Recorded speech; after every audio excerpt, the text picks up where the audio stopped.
پتہ نہیں تھی تو میں نے اس طرح اعتراض کیا تھا. یار ہمارا کتنا جگرا بڑا ہے, آپ کیسے یار لکھا ہوا ہوں آپ کو حدیث کے اندر. یار آپ نہیں آپ یہ بات نہیں کرتے. مفتی صاحب آپ کے پاس دلیل نہیں ہے تو آپ جو ہے نا یہ طریقہ اختیار کرتے نا ڈیبیٹ کے اندر پھر ہی مسئلے مسائل ہوتے ہیں. آپ کو اصل میں شروع سے کوئی مسئلہ ہوا ہے آج؟ کوئی مسئلہ نہیں. میں بالکل جو بات ہے بھائی سیدھی بات ہے, اہل بیت علیہ السلام کی برتری سے بڑھ کر آپ کے اندر جب اتنی ہمت نہیں ہے, اللہ مجھے بھی دیکھ رہا ہے. ہم نے آج صرف یہ کہا ہے لو الفروز کا تم نے مزار بنایا ہوا ہے, آپ بخاری کے نہیں بخاری کبھی آپ ہائپر نہیں ہوئے, اصلیت دکھائی. نہیں بخاری کو چھوڑو, میں ان کے بیچ میں بات حکومت کے بارے میں کر رہے ہیں. حضرت عمر کے علم کے بارے میں ہماری گفتگو ہی نہیں ہے آج.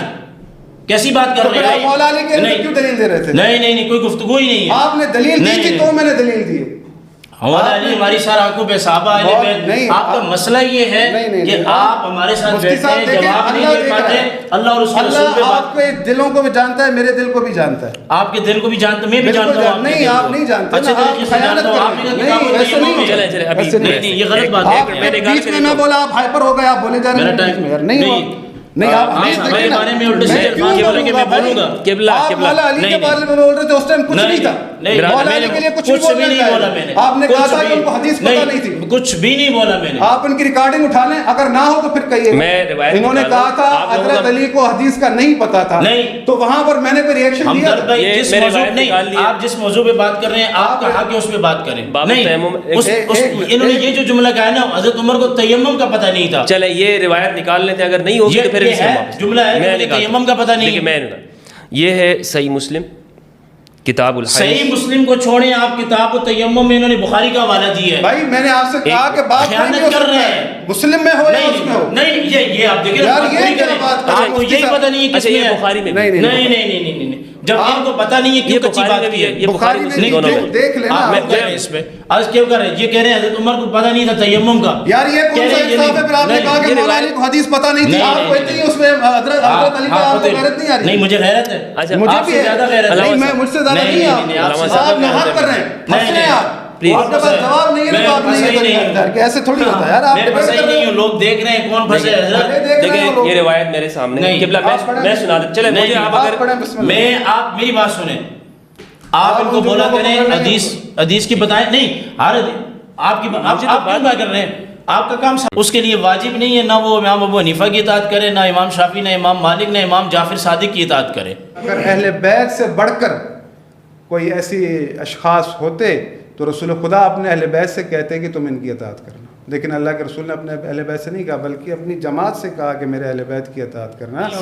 بعد میں بولا نہیں کریں, نہیں بیچ میں بولا نہیں کریں. ناراض نہ ہو, میں ان سے بات کر رہا ہوں, میں کر رہا ہوں میرا سوال دو. دیکھیں اگر یہ کریں گے نا, میری گفتگو کے دوران اگر بولیں گے نا میں پروگرام نہیں کروں گی, یہ کیا مسئلہ ہے یار. میں بات شروع کرتا ہوں, یہ بول پڑتے ہیں, آپ نے ان کی پیروی اور اطاعت کیوں کی, تو آپ نے فرمایا اس لیے کی کہ رسول اللہ صلی اللہ علیہ وسلم نے اپنی علالت کے ایام میں جب ابو بکر رضی اللہ تعالیٰ عنہ کو اپنے مصلی پر کھڑا کیا تو میں نے اسی دن سمجھ لیا کہ میری نماز کا مالک ابو بکر ہے تو میری حکومت کا اور معاملات کا مالک بھی ابو بکر ہوگا. یہ مولا کائنات کا اپنا بیان ہے. تو اگر یہ کہہ رہے ہیں نا کہ امام معصوم کا کوئی کانسیپٹ ہی نہیں ہے, اگر امام معصوم کا کوئی کانسیپٹ نہ ہوتا, ایک عام شخص یہ کام کر سکتا ہوتا, تو خدا کی قسم اللہ کے نظام میں رسول خدا کی وصیت میں امام مہدی نہ ہوتے. بسم اللہ والصلاة والسلام علی رسول اللہ وآلہ وعلی. السلام علیکم ورحمۃ اللہ وبرکاتہ. امید کرتا ہوں آپ لوگ خیریت سے ہوں گے. پروردگار آپ سب کو اپنے حفظ و امان میں رکھے. میرا نام ہے فضل ہمدرد اور میں انٹرفیتھ ہارمنی بین المذاہب ہم آہنگی کے اوپر کام کرتا ہوں. میرا مقصد یہ ہے کہ پاکستان کے اندر موجود مختلف مذاہب اور مسالک کے لوگ باہم مل جل کر رہیں اور ہمارے درمیان میں جو اختلافات موجود ہیں انہیں ہم علمی طور پر حل کر کے ایک دوسرے کو سمجھ سکیں. آج جو ہمارا موضوع ہے وہ شیعہ سنی کے اختلافی موضوع سے متعلق ہے, اور جیسا کہ آپ جانتے ہیں کہ اس طرح کے موضوعات کے اوپر ہمارے پلیٹ فارم پر گفتگو ہوتی ہے, اور اس کا بنیادی مقصد یہ ہے کہ ہم جب ایک دوسرے سے علمی گفتگو کریں گے تو جو عامت الناس تک پہنچی ہوئی غلطیاں ہیں, غلط فہمیاں ہیں اور اتنے عرصے تک ان پر نفرتیں ہمارے دلوں میں موجود رہی ہیں, ان کا خاتمہ ہو سکے. تو یہ بنیادی مقصد ہے. آج ہمارا موضوع ہے اولو الامر کون ہے. یہ ایک بڑا اختلافی مسئلہ ہے اہل سنت والجماعت کے اندر اور اہل تشیع کے اندر. اولو الامر قرآن مجید کے اندر اللہ سبحانہ و تعالیٰ نے ارشاد فرمایا سورۃ النساء آیت نمبر 59 کے اندر, قرآن مجید کی 4 کی 59 میں فرمایا کہ اللہ کی اطاعت کرو اے ایمان والو، اللہ کی اطاعت کرو، اللہ کے رسول کی اطاعت کرو اور اولو الامر کی اطاعت کرو۔ اگر تمہارا پھر کسی چیز میں اختلاف ہو جائے تو پھر اللہ اور اس کے رسول کی جانب معاملے کو پلٹا دو۔ اس آیت میں جو اللہ کی اطاعت، اس کے رسول کی اطاعت اور اس کے ساتھ ساتھ اولو الامر کی اطاعت کا حکم دیا گیا ہے، تو آج ہم یہ سمجھنا چاہتے ہیں کہ سنی اور شیعہ نقطہ نظر کے مطابق اولو الامر کون ہیں، کن کی اطاعت کرنی ہے، یہ کون صاحبان اولو الامر ہیں کہ جن کی اطاعت ہم پر واجب اور فرض قرار دے دی گئی ہے۔ یعنی ہر مومن خواہ سنی ہو یا شیعہ، اس کو یہ حکم ہے کہ وہ اولو الامر، اصحاب اولو الامر کی اطاعت کرے گا۔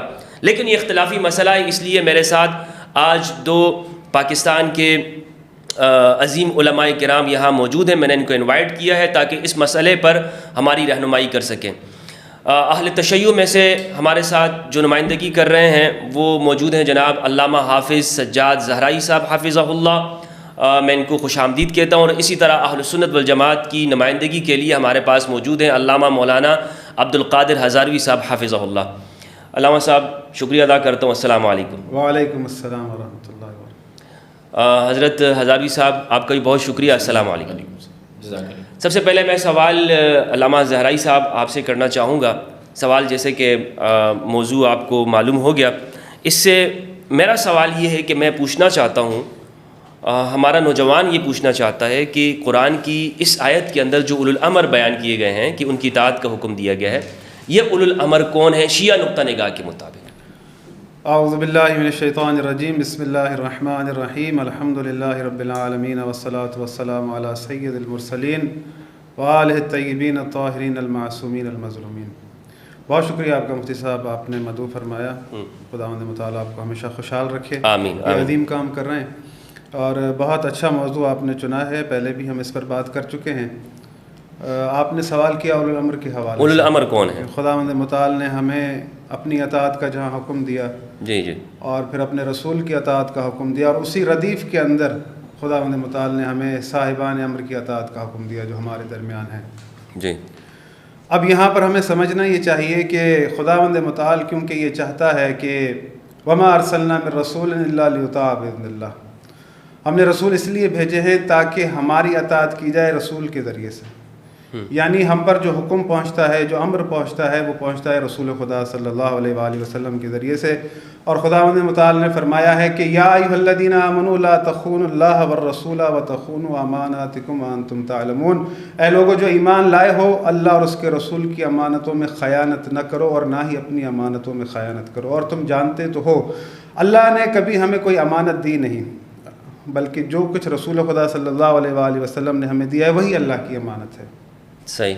اور رسول خدا صلی اللہ علیہ وآلہ وسلم نے جو سب سے بڑی ہمارے پاس امانت ہے، رسول خدا کا جو فرمان ہے ترکت فیکم الثقلین کتاب اللہ واہل بیت عترتی۔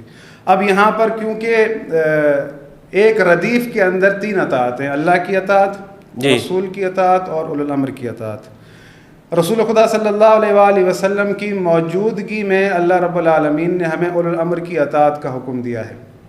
اب یہاں پر ہمیں یہ سمجھنا چاہیے کہ جن اولو الامر کی اطاعت کا اللہ نے ہمیں حکم دیا ہے، کیا آیت ہمیں یہ بتاتی ہے کہ اگر کوئی اس پوسٹ پر پہنچے تو اس کی اطاعت تم پر واجب ہے، یا تم اگر کسی کو انتخاب کے ذریعے اس پوسٹ پر لاؤ تو اس کی اطاعت واجب ہے؟ ایسا کوئی کانسیپٹ قرآن کے اندر موجود نہیں ہے، بلکہ جو آیات ہیں اس کے برخلاف ہیں۔ رسول خدا صلی اللہ علیہ وآلہ وسلم موجود ہیں، ان کی موجودگی میں اولو الامر کی اطاعت کا حکم ملا ہے، اور اللہ رب العالمین نے اطاعت کا حکم دیا ہے، یعنی یہ منصب اللہ کی طرف سے ہے۔ صحیح، کہ صاحبان امر کون ہوگا، کیونکہ رسول خدا صلی اللہ علیہ وآلہ وسلم موجود ہیں، ان کی موجودگی میں ہمیں اولو الامر کی اطاعت کا حکم ہوا ہے۔ صحیح۔ تو یہاں سے اندازہ یہ ہو چکا کہ جیسی اطاعت اللہ کے رسول کی ہے ویسی اطاعت اولو الامر کی ہے، کیونکہ خداوند متعال نے فرمایا ہے کہ وَمَن يُطِعِ اللَّهَ وَالرَّسُولَ، جو اللہ اور اس کے رسول کی اطاعت کرتا ہے، فَأُولَٰئِكَ مَعَ الَّذِينَ أَنْعَمَ اللَّهُ عَلَيْهِمْ مِنَ النَّبِيِّينَ وَالصِّدِّيقِينَ وَالشُّهَدَاءِ وَالصَّالِحِينَ وَحَسُنَ أُولَٰئِكَ رَفِيقًا، کہ جو اللہ اور اس کے رسول کی اطاعت کرتا ہے، اس اطاعت کا نتیجہ یہ ہے کہ انبیاء، صلحاء، شہداء کی اسے رفاقت ملے گی، اور خداوند متعال فرماتا ہے کہ کتنی بہترین رفاقت ہے یعنی دنیا سے جانے کے بعد اگر کوئی اللہ اور اس کے رسول کی اطاعت کرے. یعنی ایسی پاک و پاکیزہ اطاعت جو اللہ اور اس کے رسول کی ہے, اس کے رسول خدا صلی اللہ علیہ وآلہ وسلم کے بعد وہ اطاعت ویسی پاک و پاکیزہ ہونی چاہیے. یعنی تمام امور جو ہمیں ملیں وہ اللہ کی طرف سے ہونے چاہیے. یعنی جو ہمیں امر کر رہا ہے, جو حکم کر رہا ہے, وہ اللہ کی طرف سے ہونا چاہیے. کیونکہ خداوند متعال نے ہمیں جب اولو الامر کی اطاعت کا حکم دیا ہے, اطاعت کرو, تو وہاں منع بھی کیا ہے کہ وَلَا تُطِعْ مَنْ أَغْفَلْنَا قَلْبُهُ عَنْ ذِكْرِنَا وَاتَّبَعَ هَوَاهُ وَكَانَ أَمْرُهُ فُرُطًا, کہ کسی ایسے کی اطاعت نہ کرنا کہ جس کا قلب ذکر خدا سے خالی ہو اور جو ہوائے نفس کا پیروکار ہو, جس کا معاملہ حد سے بڑھ چکا ہو. یہاں پر جب اللہ رب العالمین ہمیں منع کر رہا ہے کہ کسی ایسے کی اطاعت مت کرنا کہ جس کا قلب ذکر خدا سے خالی ہو, یعنی یہ وہ اولو الامر نہیں ہو سکتا ایسا شخص جس میں یہ کوالٹی پائی جائے. وَلَا تُطِعْ مَنْ أَغْفَلْنَا قَلْبُهُ عَنْ ذِكْرِنَا, یہ سورہ کہف کی آیت نمبر 28 کا آخری حصہ ہے. اس کے بعد خداوند متعال نے فرمایا وَلَا تُطِعْ مِنْهُمْ عَاصِمًا وَكَفُورًا, کسی گناہ گار کی اطاعت نہ کرنا. تو یہاں پر گناہ گار کی اطاعت سے منع کیا جا رہا ہے, جس کا قلب ذکر خدا سے خالی ہے اس کی اطاعت یعنی کرنے سے منع کیا جا رہا ہے, اور وہ شخص جو گناہ گار ہے. یعنی یہاں سے پتہ چلا کہ جس کی اطاعت کا ہمیں حکم ہے وہ یعنی اس منصب پر ہے کہ جس طرح رسول خدا صلی اللہ علیہ وآلہ وسلم گناہ و اشتباہ سے پاک ہے, اسی طرح وہ بھی گناہ و اشتباہ سے پاک ہے. صحیح, یعنی وہ معصوم ہونا چاہیے. آپ کے کہنے کا مقصد یہ ہے گناہ اس سے سرزد نہ ہو. کیونکہ دیکھیں اللہ میں پہلے بھی ان باتوں کو دہرا چکا ہوں, مجھے پہلے تو ماضی میں جواب نہیں ملا, امید کرتا ہوں ملے شاید. یہ بات آپ ہمیشہ لکھ لیں, اللہ کبھی بھی آپ کو کسی ایسے کی اطاعت کا حکم دے ہی نہیں سکتا جو گناہ گار ہو. کیوں, یہ سوال بنتا ہے نا کہ کیوں ایسا کیوں؟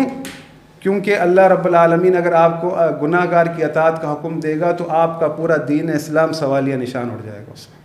اچھا, یعنی کیونکہ جب اللہ نے آپ پر واجب کیا ہے اطاعت کو, تو وہ آپ سے ضرور پوچھے گا کہ میں نے تم پر واجب کی تھی, اور اللہ رب العالمین نے یہ کہا ہے کہ یوم ندعو کل اناس بامامہم. اچھا علامہ صاحب, اس میں ایک چیز جو ہے نا وہ کنفیوز کرتی ہے, وہ یہ ہے, میں پھر ہزاروی صاحب کے پاس جاتا ہوں سوال لے کر. جی آپ ذرا یہ بتائیے گا کہ یہ جو گناہ ہے یہ کس درجے کا ہو, کیونکہ گناہ سے تو کوئی بشر محفوظ نہیں ہے, گناہ تو ہر بندے سے ہوتا ہے. دیکھیں ایک چیز جو عصمت کی اگر بات آ رہی ہے یہاں پر, تو امام جعفر صادق علیہ الصلوۃ والسلام کے ایک شاگرد تھے حشام بن حکم. اللہ رب العالمین نے ان کو ایسا علم دیا تھا, وہ ایسے یعنی ولایت کے ایسے یعنی دفاع کرتے تھے کہ اس قدر عزت تھی, امام بھی اس کے لیے اٹھ کے کھڑے ہوتے تھے جب وہ آتا. اللہ اکبر. اچھا, تو حشام سے کسی نے پوچھا کہ امام معصوم ہوتا ہے؟ اس نے کہا ہاں. کہا کس چیز کے ذریعے ثابت کیا جائے کہ امام معصوم ہوتا ہے؟ تو اس نے کہا کہ ہر گناہ کی منشا, ہر گناہ کی ابتدا 4 چیزوں پر ہے: حسد, حرص, غضب, شہوت. یہ چاروں چیزیں امام میں نہیں ہوتی. صحیح, یعنی آپ یہ کہنا چاہتے ہیں کہ ائمہ ان کے اندر یہ جو گناہ پیدا کرنے والی جو اوصاف ہیں وہی نہیں ہے. وہ نہیں ہے. کیوں؟ دیکھیں حسد وہ کرے, حسد بندہ جب کرتا ہے کہ جب اس سے بڑا عہدہ کسی کے پاس ہو. امامت سے بڑا کوئی عہدہ ہی نہیں ہے. حرص, اس سے امام پاک ہے. ٹھیک ہے, کہ کسی چیز کا حرص کرے, دنیا کی طمع کرے.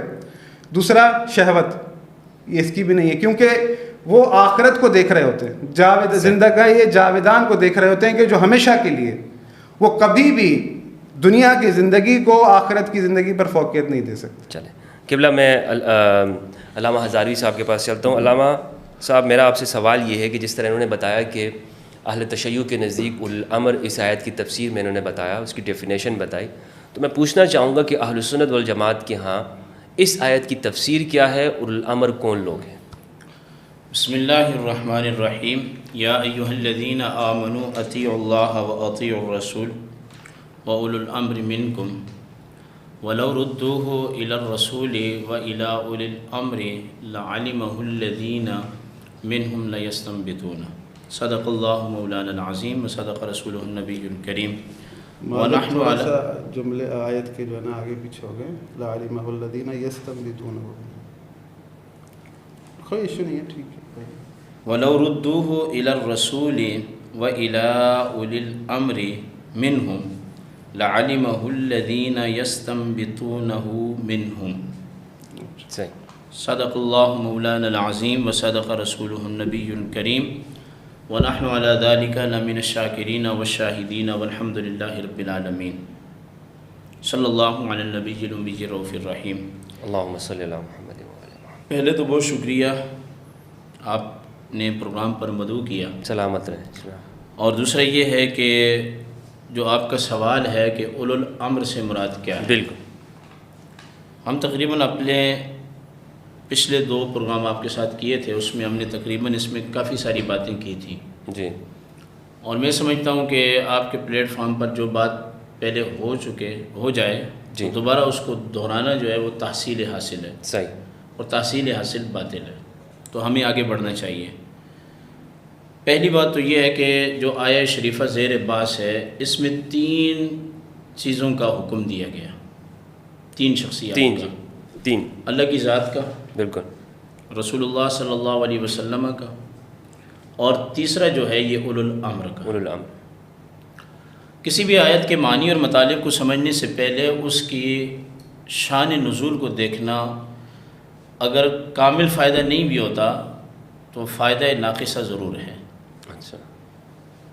ہم جب اس آیہ شریفہ کو دیکھتے ہیں تو امت کے جمہور مفسرین کرام اس آیت کے شان نزول کے بارے میں کہتے ہیں کہ جب نبی کریم علیہ السلام نے عبداللہ بن حذافہ السہمی رضی اللہ تعالیٰ عنہ کو ایک لشکر کا امیر بنا کر بھیجا، تو اس وقت جو لشکر کا کمانڈر ہوتا ہے، جو چیف ہوتا ہے، اس کے فرائض اور لوگوں کو اس کے ساتھ کیسے پیش آنا چاہیے، قرآن کریم نے ان کے بارے میں یہ نازل کیا. صحیح. تو مراد اس سے یہ ہے کہ جب آپ جہاد پہ جا رہے ہیں تو جہاد کے اندر آپ کا جو کمانڈر ہے، جو لشکر کا امیر ہے، اس کی اطاعت بہت ضروری ہے. اس کی وجہ یہ ہے کہ اس کا جو نفاذ ہے، اس مقام پر جو بٹھایا ہے، وہ اللہ کے نبی نے یا پھر وقت کے امام نے یا پھر وقت کے خلیفہ نے بٹھایا ہے. چونکہ یہ آیت خاص ایک واقعے کی طرف اشارہ کر رہی ہے، تو خاص معنی تو اس کا یہ ہے کہ اولو الامر سے مراد عبداللہ ابن حذافہ السہمی رضی اللہ تعالیٰ عنہ. اور سرکار دو عالم صلی اللہ علیہ وسلم نے اپنے زمانے میں جتنے لوگ بھی جہاد پر بھیجے ہیں، ان تمام کی امارت کا آپ علیہ السلام صحابہ سے حلف لیتے تھے. صحیح. اور شاید بخاری شریف کی ایک حدیث یہ بھی ہے کہ ایک موقع پر جب نبی کریم علیہ السلام نے حضرت زید بن حارثہ کو کمانڈر بنا کر بھیجا، تو لوگوں کی طرف سے یہ رائے بھی آئی کہ آپ کسی قریشی کو یا پھر کوئی انصاری ہو، اس کو آپ کمانڈر بنائیں. اس کی وجہ یہ ہے کہ زید بن حارثہ جو ہیں یہ حضرت خدیجۃ الکبریٰ کے غلام تھے. انہوں نے حضور کو پیش کیا تھا اور حضور کے یہ آزاد کردہ غلام تھے. تو ایک رائے سامنے آئی کہ اگر اس لشکر کا کمانڈر زید بن حارثہ کی جگہ کسی اور کو بنایا جائے تو یہ زیادہ بہتر ہے. اس کی کیا وجہ ہو سکتی ہے؟ اس کی وجہ میں نے آپ کو بتا دی کہ چونکہ ان کے ماتاق قریشیوں نے، انصار نے اور مہاجرین نے جانا تھا، اور اس وقت لوگوں کی رائے یہ تھی کہ یعنی جو کمانڈر ہو کم سے کم یہ ہو کہ وہ کسی کا آزاد کردہ غلام نہ ہو. یہ وجہ سامنے آئی. علامہ صاحب یہاں میں سوال گزر گیا، مجھے ٹوکیں گے نہیں آپ، میں بات مکمل کر لوں، آپ لکھ لیں. بالکل بالکل. پھر ایک موقع پر سرکار دو عالم صلی اللہ علیہ وسلم نے اسامہ بن زید کو لشکر کا امیر بنایا. تو پھر اسی طرح کی بات کی گئی کہ یہ غلام کی اولاد ہیں، حالانکہ یہ نبی علیہ السلام کے محبوب صاحب بھی تھے. صحابہ حضور سے محبت کرتے تھے اور حضور اس صحابی سے محبت کرتے تھے. الحمدللہ. یہ بخاری اور مسلم کی متفق علیہ روایت ہے. تو سرکار دو عالم صلی اللہ علیہ وسلم نے فرمایا کہ تم نے پہلے بھی اس کے والد کے بارے میں رائے دی تھی، جی، مگر تمہاری رائے قابل قبول نہیں ہے. تو پتہ چلا کہ اولو الامر سے مراد صلاحیت ہونی چاہیے، اور دین کی جو شرائط اور آداب ہیں وہ اس شخص کے اندر ہونی چاہیے، چاہے وہ بغداد کا ابو حنیفہ کیوں نہ ہو، وہ مکہ کا امام شافعی کیوں نہ ہو، وہ بغداد کا امام احمد بن حنبل کیوں نہ ہو، وہ مدینۃ المنورہ کا امام مالک ہی کیوں نہ ہو. ان میں سے ائمہ وہ ہیں عربی بھی ہیں اور عجمی بھی ہیں، تو اولو الامر کی صفت ان کے اندر پائی گئی، تو اس عالم کی، اس امیر کی، اس خلیفہ کی اطاعت کرنا یہ واجب ہے. قرآن کریم کی ایک آیت دوسری آیت کی تفسیر ہوتی ہے.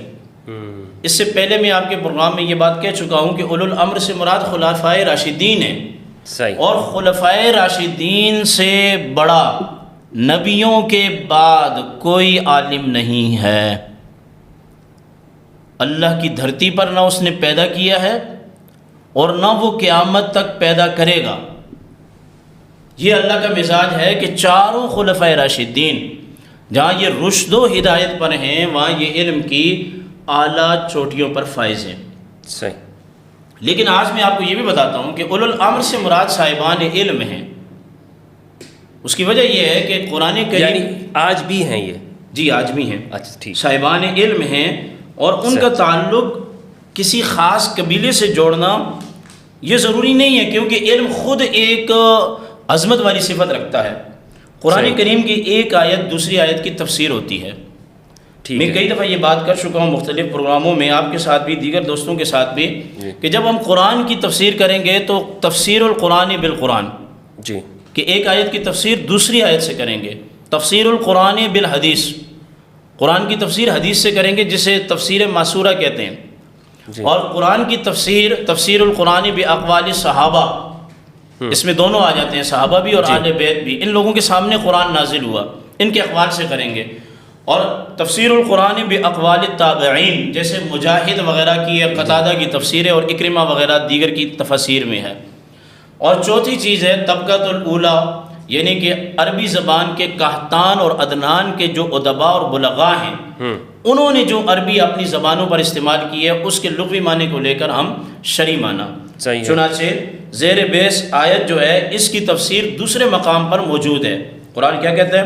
وَلَوْ رُدُّوهُ إِلَى الرَّسُولِ وَإِلَىٰ أُولِي الْأَمْرِ، اور لوٹا دو تم رسول کی طرف اور اولو الامر کی طرف. اب اولو الامر کیا ہے؟ رسول کی تعریف تو بڑی واضح ہے نا. اولو الامر کون ہیں؟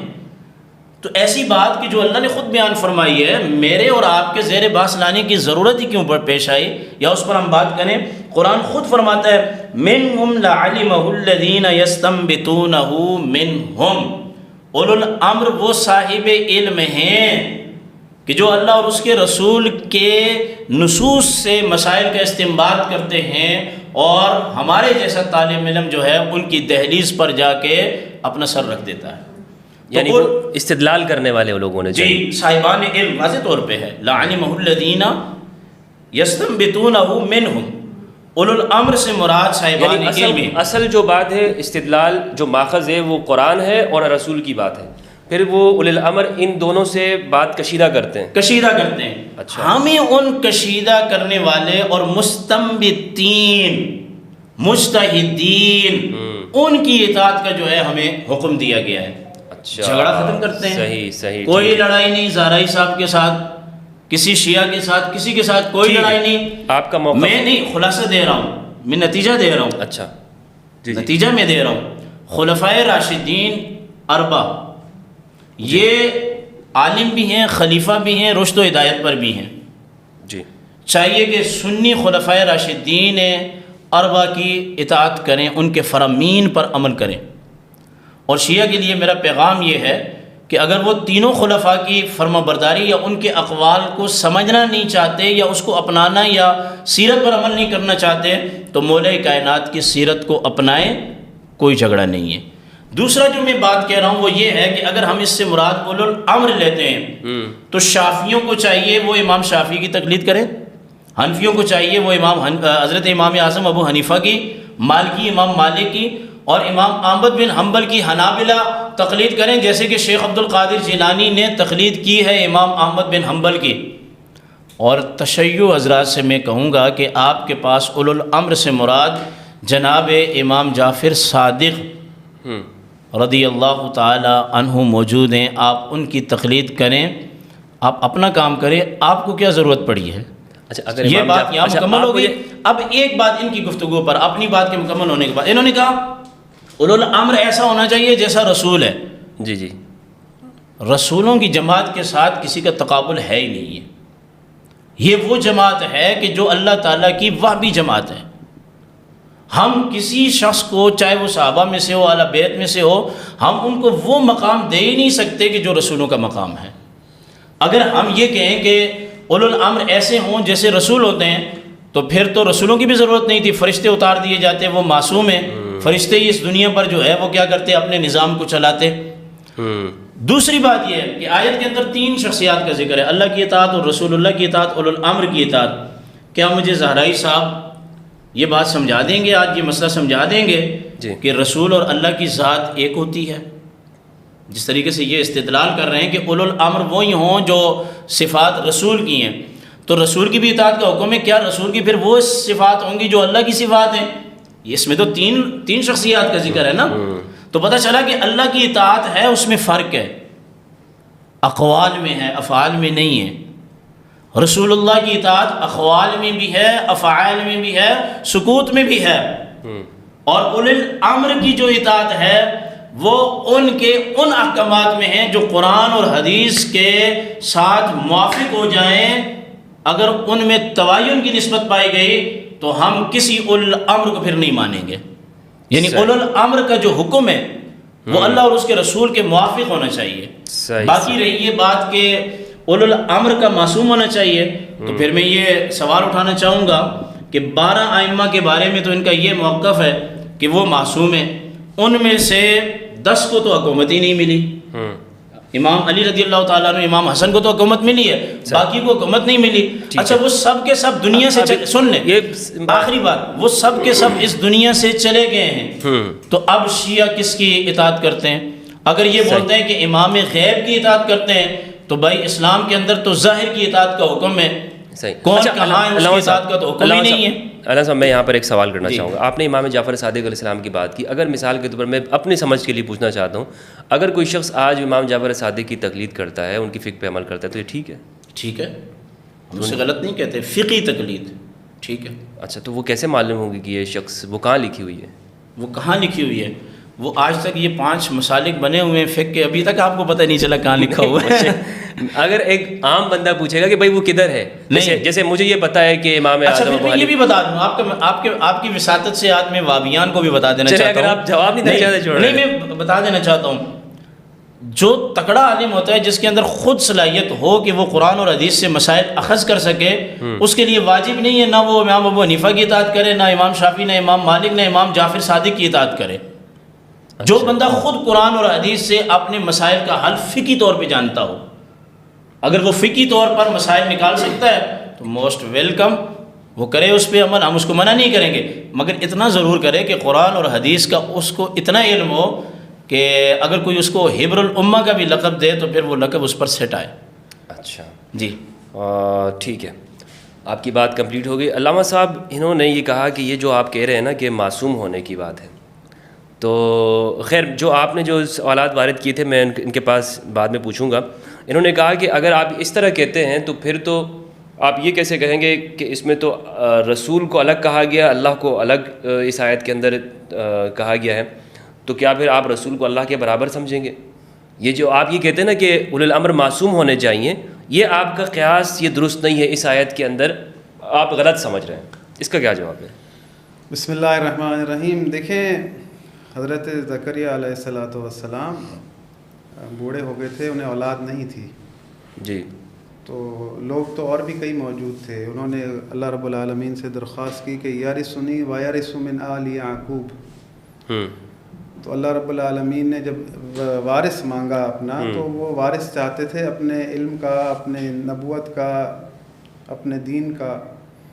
تو اللہ رب العالمین نے فرمایا کہ یا زکریا انا نبشرک بغلام اسمہ یحییٰ, کہ میں تمہیں یحییٰ کی بشارت دیتا ہوں. پھر خداوند متعال نے کہا کہ یا یحییٰ خذ الکتاب بقوۃ وآتیناہ الحکم صبیّا, کہ کتاب کو مضبوطی سے تھامو اور ہم نے اسے لڑک پن میں دانائی عطا کی تھی.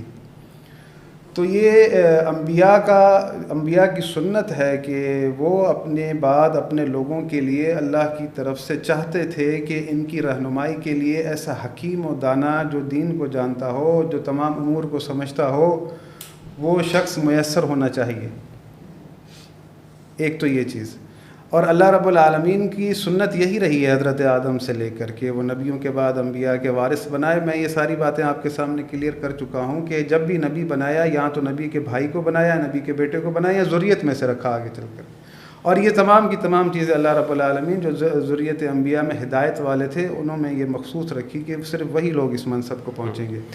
تو یہ بات کہنا کہ اللہ رب العالمین تو تمام جہان کا خالق ہے، اس نے ہمیں دنیا میں بھیجا ہے، وہ یہ چاہتا ہے اس دنیا میں ہم اس کے حکم کی پیروی کریں، اس کی اطاعت کریں. کس کے ذریعے؟ رسول کے ذریعے.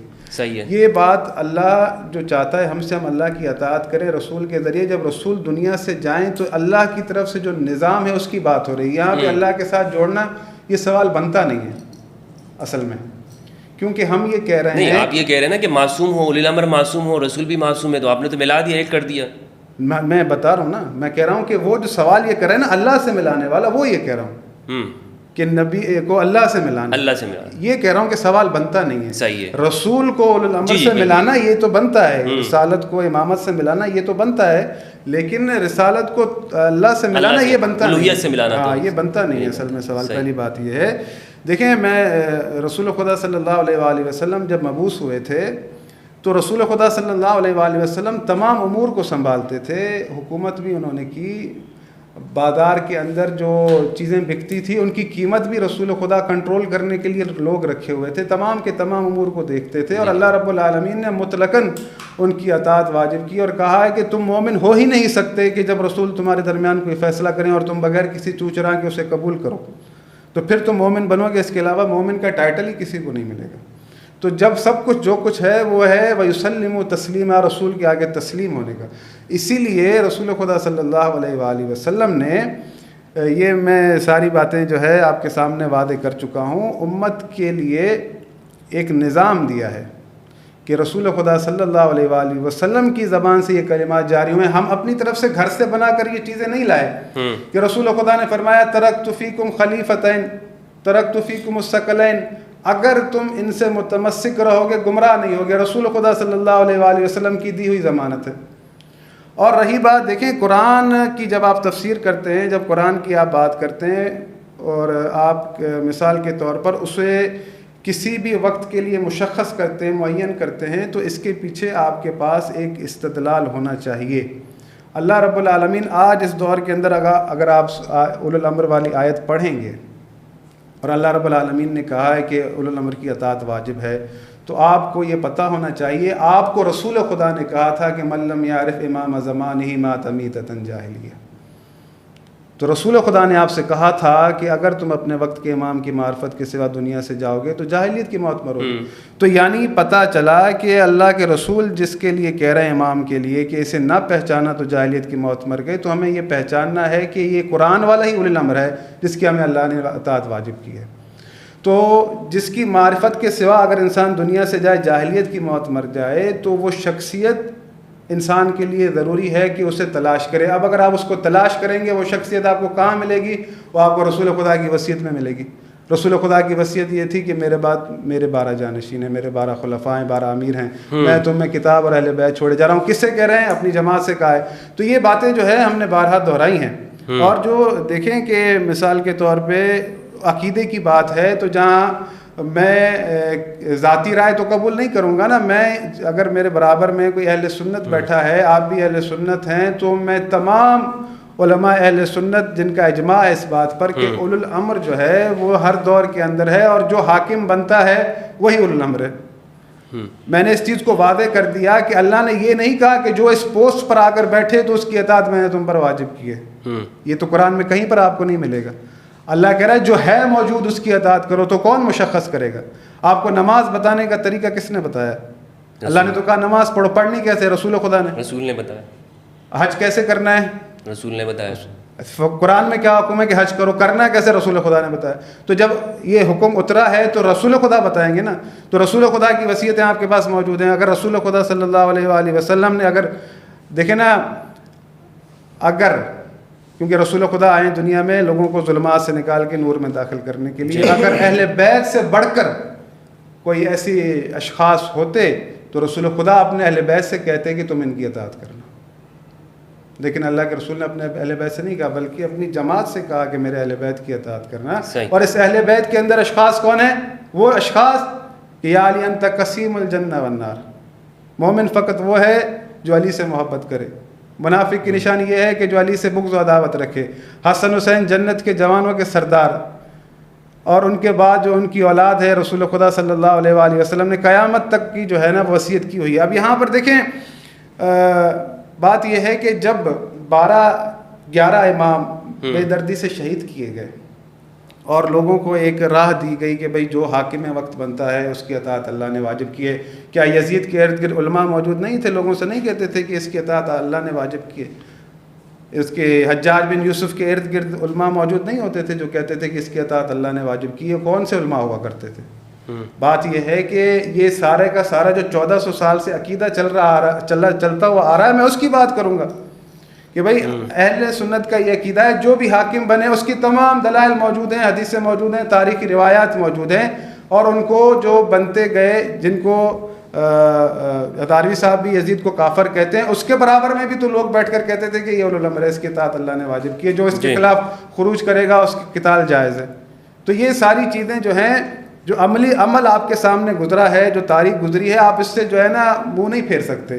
اب جو 11 امام شہید کر دیے گئے بے دردی سے، تو ایک امام جو ہے، فرق تو اتنا ہے، ہم کہتے ہیں کہ بھئی وہ متولد ہو چکے ہیں، آپ کہتے ہیں متولد ہوں گے، لیکن غلبہ کس کے پاس ہے؟ پورے دین اسلام کا اللہ نے کس کے اختیار میں دیا ہے؟ اللہ نے اپنے امر کس سے کہا ہے؟ امام مہدی کو، وہ بھی رسول خدا کی وصیت. امام مہدی کے موضوع پہ آئیں گے؟ نہیں، میں ایک مثال کے طور پہ کہہ رہا ہوں، میں وہاں جا نہیں رہا. صحیح. کہ اللہ رب العالمین اب جو یہ نظام بیان کیا گیا ہے، اللہ نے تو دے دیا کہ ٹھیک ہے جو نظام بیان کیا ہے، اب اللہ جب تک یہ نظام لوگوں نے جو بیان کیا ہے اس کو اچھے طریقے سے آشکار نہیں کرے گا، اپنی حجت کو ظاہر نہیں کرے گا. صحیح. یہ اللہ کی حکمت ہے. ٹھیک. اچھا، تو آپ دیکھ لیں آج دنیا کے اندر جو ظلم و فساد ہو رہا ہے، سب لوگ خاموش بیٹھے ہیں، پھر بھی کہتے ہیں کہ کوئی ایسا ہو جو اللہ کی طرف سے. میں ہزاروی صاحب کی طرف جانا چاہوں گا. علامہ صاحب، آپ نے جو کہا نا کہ اولی الامر جو ہیں یہ معصوم نہیں ہو سکتا، انہوں نے استدلال یہ کیا کہ اولی الامر معصوم ہوں گے کیونکہ اللہ کبھی کسی ایسے کی اطاعت کا حکم نہیں دے سکتا کہ جو گناہ کرتا ہو، اور اس کے لیے انہوں نے سورہ کہف کی 28 آیت انہوں نے پیش کی، وَلَا تُطِعْ مَنْ أَغْفَلْنَا قَلْبَهُ. تو اس آیت کا آپ کے پاس کیا جواب ہے کہ جو یہ کہہ رہے ہیں کہ گنہگار کی اطاعت کا حکم اللہ نہیں دے سکتا؟ تو ہم بھی تو یہی کہتے ہیں کہ اولی الامر کے مقام پر جو فائز ہوگا جی، وہ ایسی چیز کا اگر حکم کرے جو قرآن اور حدیث کے خلاف ہے تو اس کی تو اطاعت ہی نہیں ہے. ہم کون سے کہہ رہے ہیں کہ اس کی اچھی اور بری سب باتوں کو مان لیں؟ لیکن علامہ صاحب، حضرت عمر رضی اللہ تعالیٰ عنہ، سیدنا صدیق اکبر رضی اللہ تعالیٰ عنہ، نہیں میری بیکی بات میں بولا نہیں کریں، نہیں بیچ میں بولا نہیں کریں. میں ان سے بات کر رہا ہوں، میں کہہ رہا ہوں میرا سوال دو. دیکھیں اگر یہ کریں گے نا، میری گفتگو کے دوران اگر بولیں گے نا میں پروگرام نہیں کروں گی، یہ کیا مسئلہ ہے یار؟ میں بات شروع کرتا ہوں، یہ بول پڑھتے ہیں، آپ اپنی باری پہ بولیں بھائی.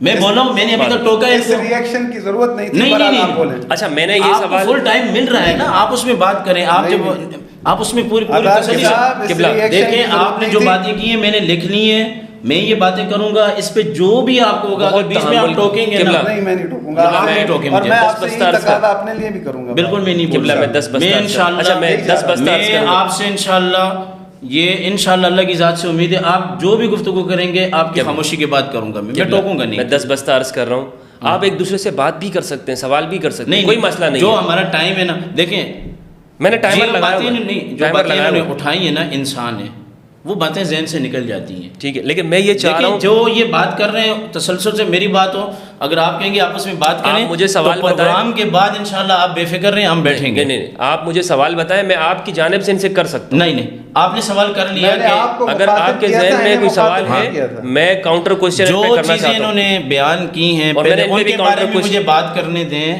پھر اس کے بعد یہ بات کریں. اور میں نے ان پہ بھی کاؤنٹر کوشچن کیا جو ابھی کافی میرا وقت جو ہے نا وہ آپ نے لے لیا. آپ کا سوال یہ تھا من اغفلنا قلبہ، یہی سوال تھا نا، تو اس کا بنیادی مقصد یہ ہے کہ اللہ کسی گنہگار کی اطاعت کا حکم نہیں دے سکتا. ہاں نہیں یہ دے ان کا سکتا. مدعا ہے. یہ ان کا مدعا ہے، میں سمجھ گیا. تو ہم کب کہہ رہے ہیں کہ گنہگار کی پیروی کریں؟ ہم نے کب کہا ہے کہ گنہگار کی پیروی کریں؟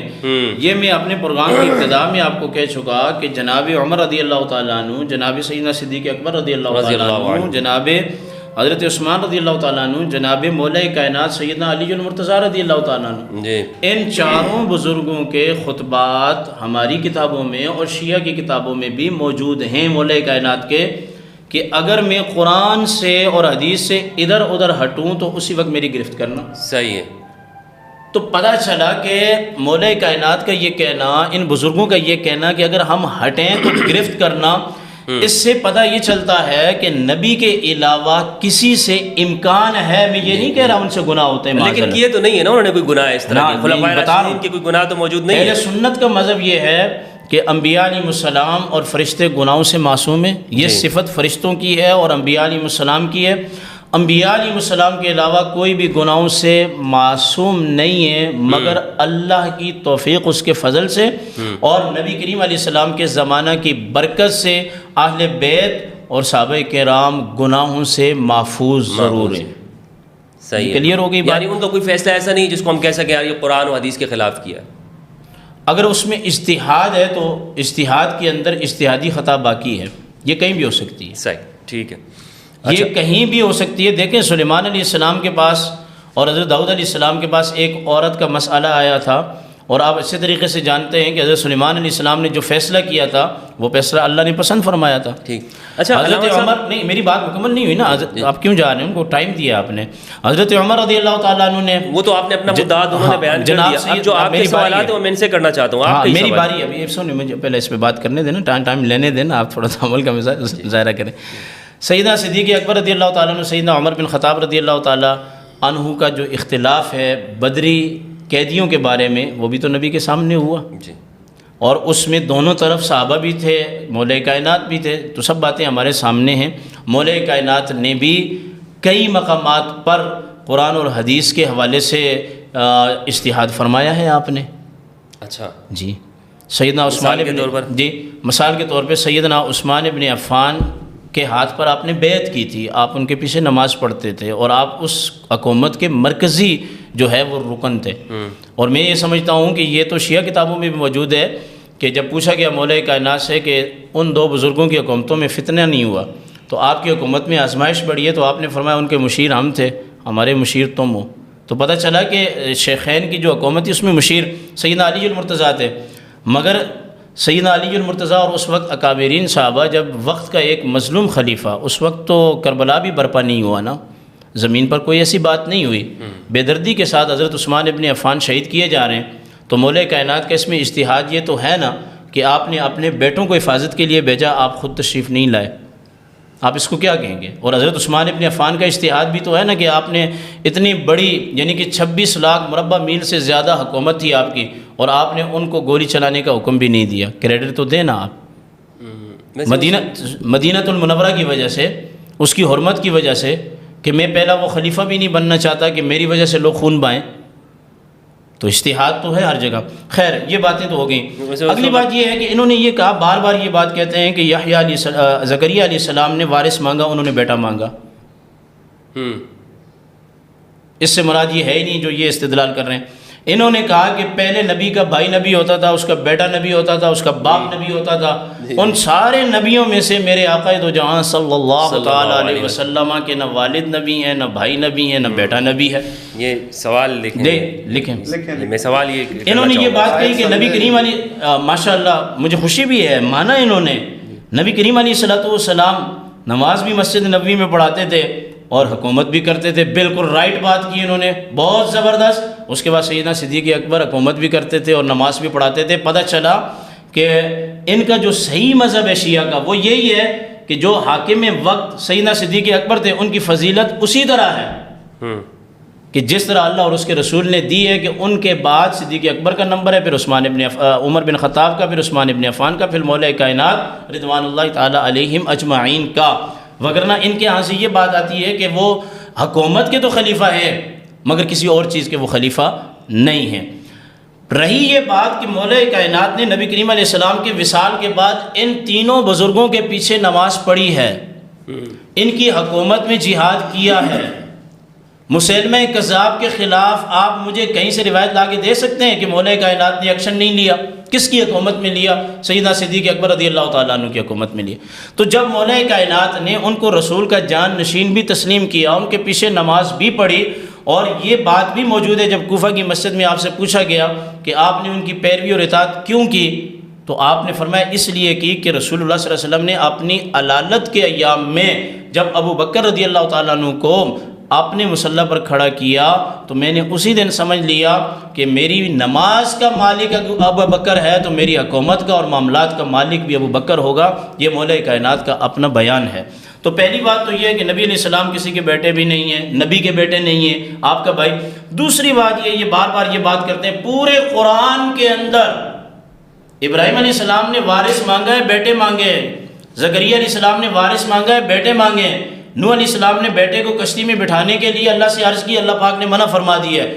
مجھے پوری کتب کے اندر یہ ایک جگہ دکھا دیں جہاں نبی کریم علیہ السلام نے یہ دعا کی ہو کہ یا اللہ مجھے بیٹا دے، مجھے وارث دے، اور وہ میری کتاب کا وارث ہو۔ یحییٰ علیہ السلام تو کتاب کے وارث ہیں، وہ تو نبی ہیں، نبی کے پاس تو کتاب یا آتی ہے یا پہلے نبی کی کتاب کا معید ہوتا ہے۔ تو نبی علیہ السلام کے بعد تو سلسلہ نبوت ہی ختم ہو گیا۔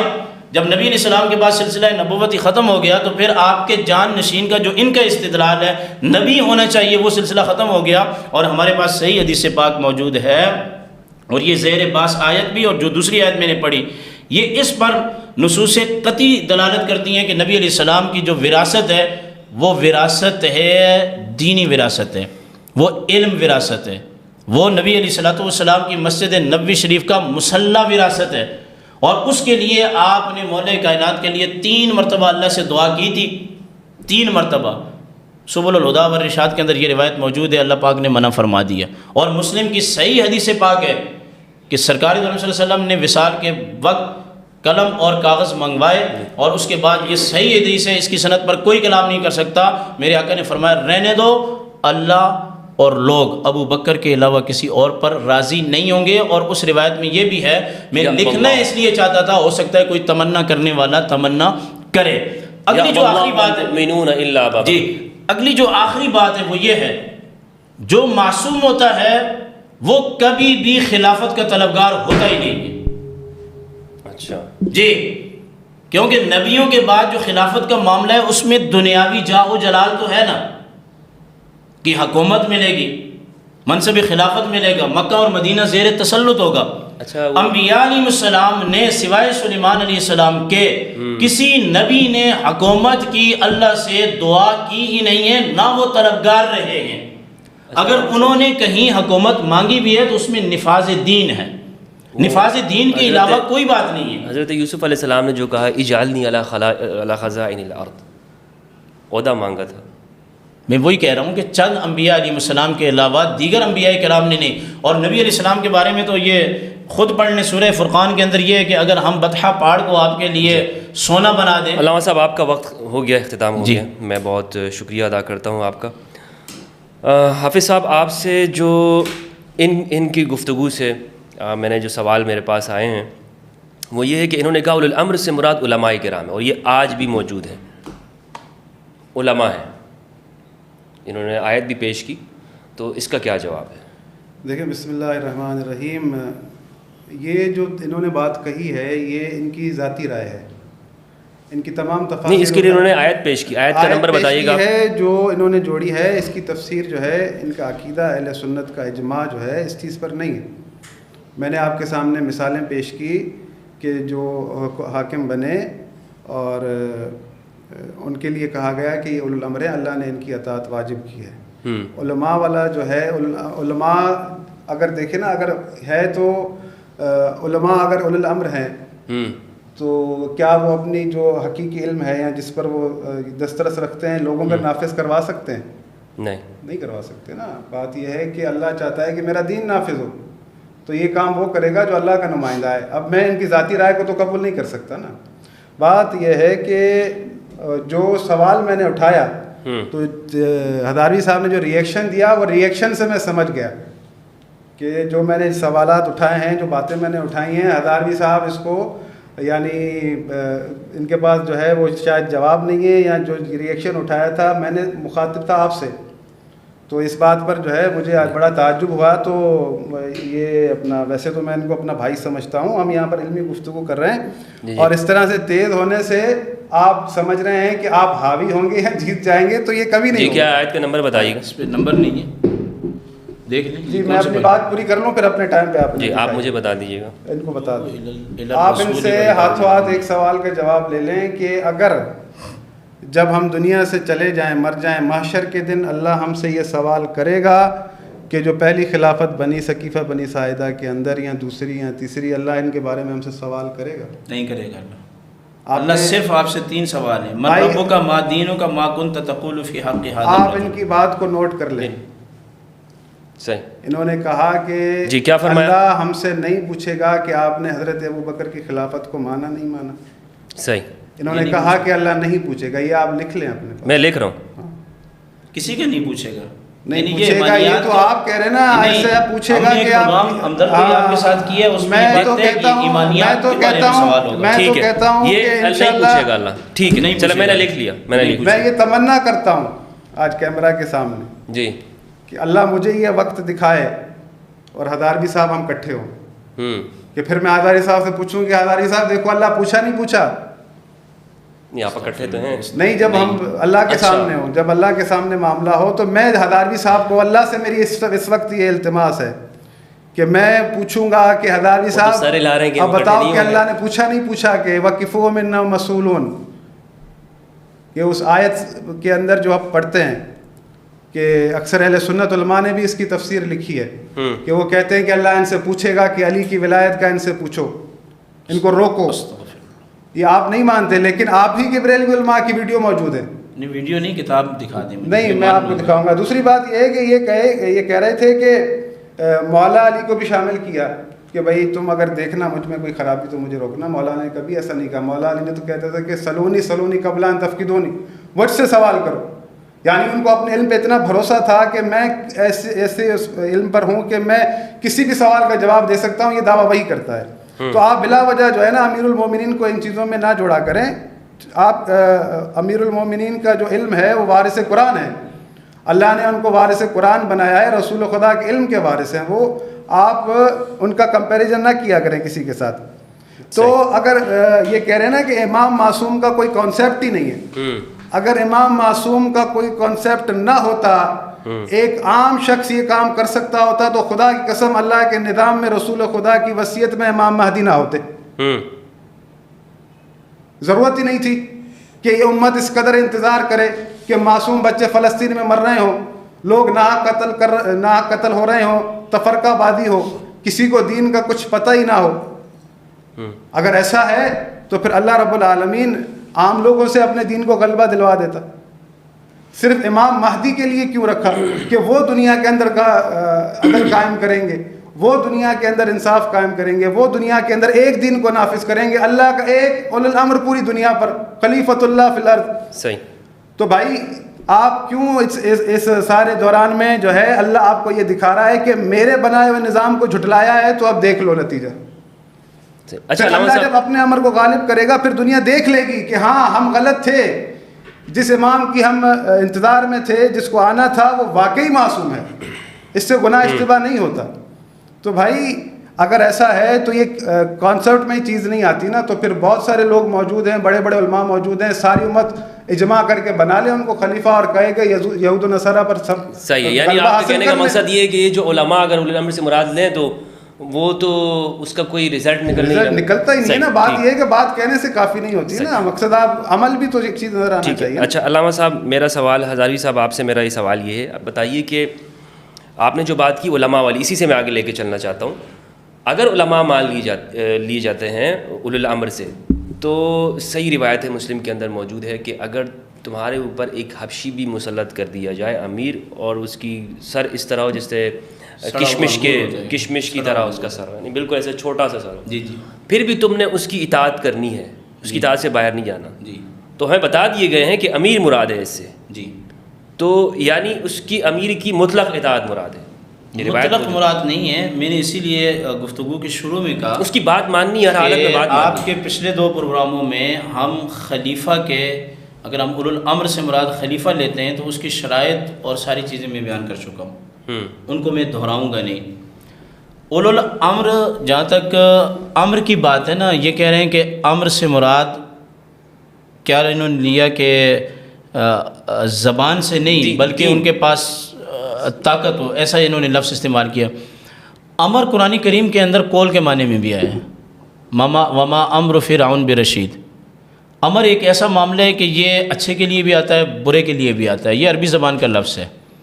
اولی الامر سے مراد کیا ہے کہ جس کے پاس علمی قبضہ ہے، سنیں، جس کے پاس علمی قبضہ ہے، فقہی قبضہ ہے، وہ پیاس بجھانے کے لیے اولی الامر سے مراد مجتہدین ہیں. وہ اولی الامر ہیں، وہ اولی الامر ہیں. کس میں؟ علم کے اندر. اس کے لیے ان کی حکومت ضروری نہیں ہے، اس کی حکومت ضرورت نہیں ہے. صحیح. اور اس سے میں ایک سیف راستہ دے رہا ہوں شیعہ برادری کو کہ آپ کے جو نظریات ہیں ان نظریات کے اندر، یعنی کہ یہ ان کو جواب بھی مل گیا کہ سوائے امام حسن کے اور مولا کائنات کے کسی اور کو حکومت، اور تیسرے امام مہدی علیہ السلام، حکومت نہیں ملی. تین حکومت نہیں ملی. امام مہدی تو ان کو حکومت مل گئی ہے. ان کا کیا نظریہ ہے؟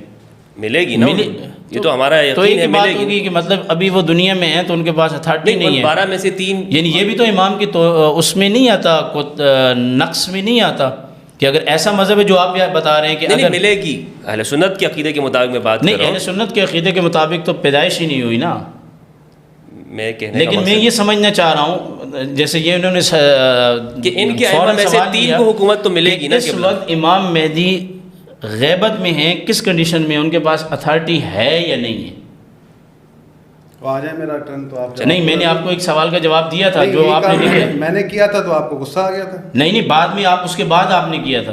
نہیں، میں چلے یہ اس کو آگے لے کے چلتے ہیں. یہ سوال میں لکھ لیں. سنیں، امام مہدی کو جس طریقے سے انہوں نے بیان فرمایا کہ اہل سنت شدت کے ساتھ انتظار کر رہے ہیں، تو اہل سنت امام مہدی کا اسی شدت سے انتظار کر رہے ہیں جس شدت سے اہل سنت موت کا انتظار کر رہے ہیں، اور قبر کا انتظار کر رہے ہیں، اور آخرت کا انتظار کر رہے ہیں.